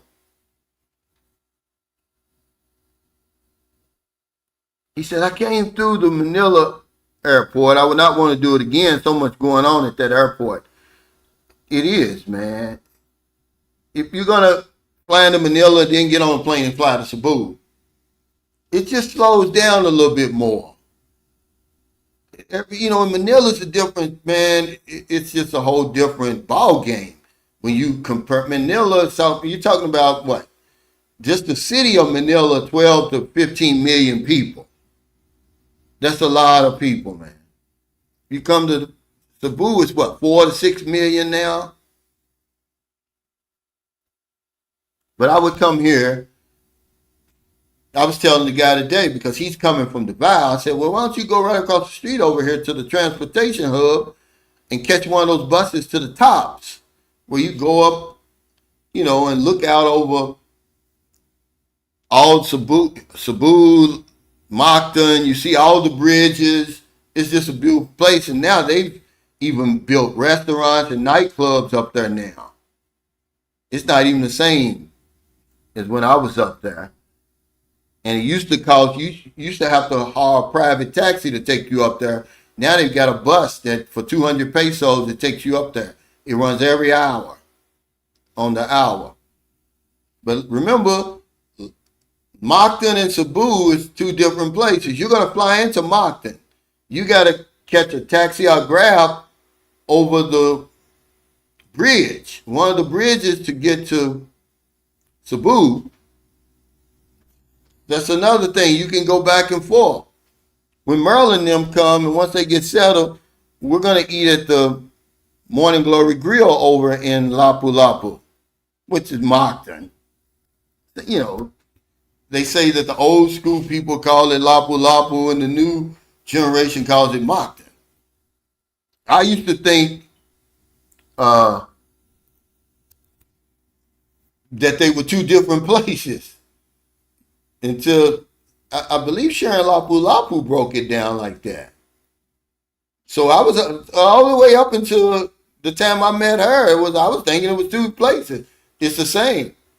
He said 12 to 15 million. Yeah, it's one of the most congested cities in the world.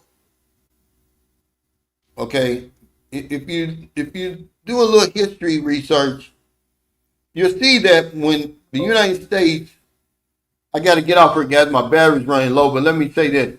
Thank y'all so much for your super chat, super stickers, all your thumbs up, all your support for Sunshine Shoulders. But when the United States was still, when the Philippines was still a colony of the United States, they were building Manila to be the Los Angeles of Southeast Asia. But it was only supposed to have 800 to 850, like a million people. Hell, it's 12 to 15 million up there. Take care, y'all.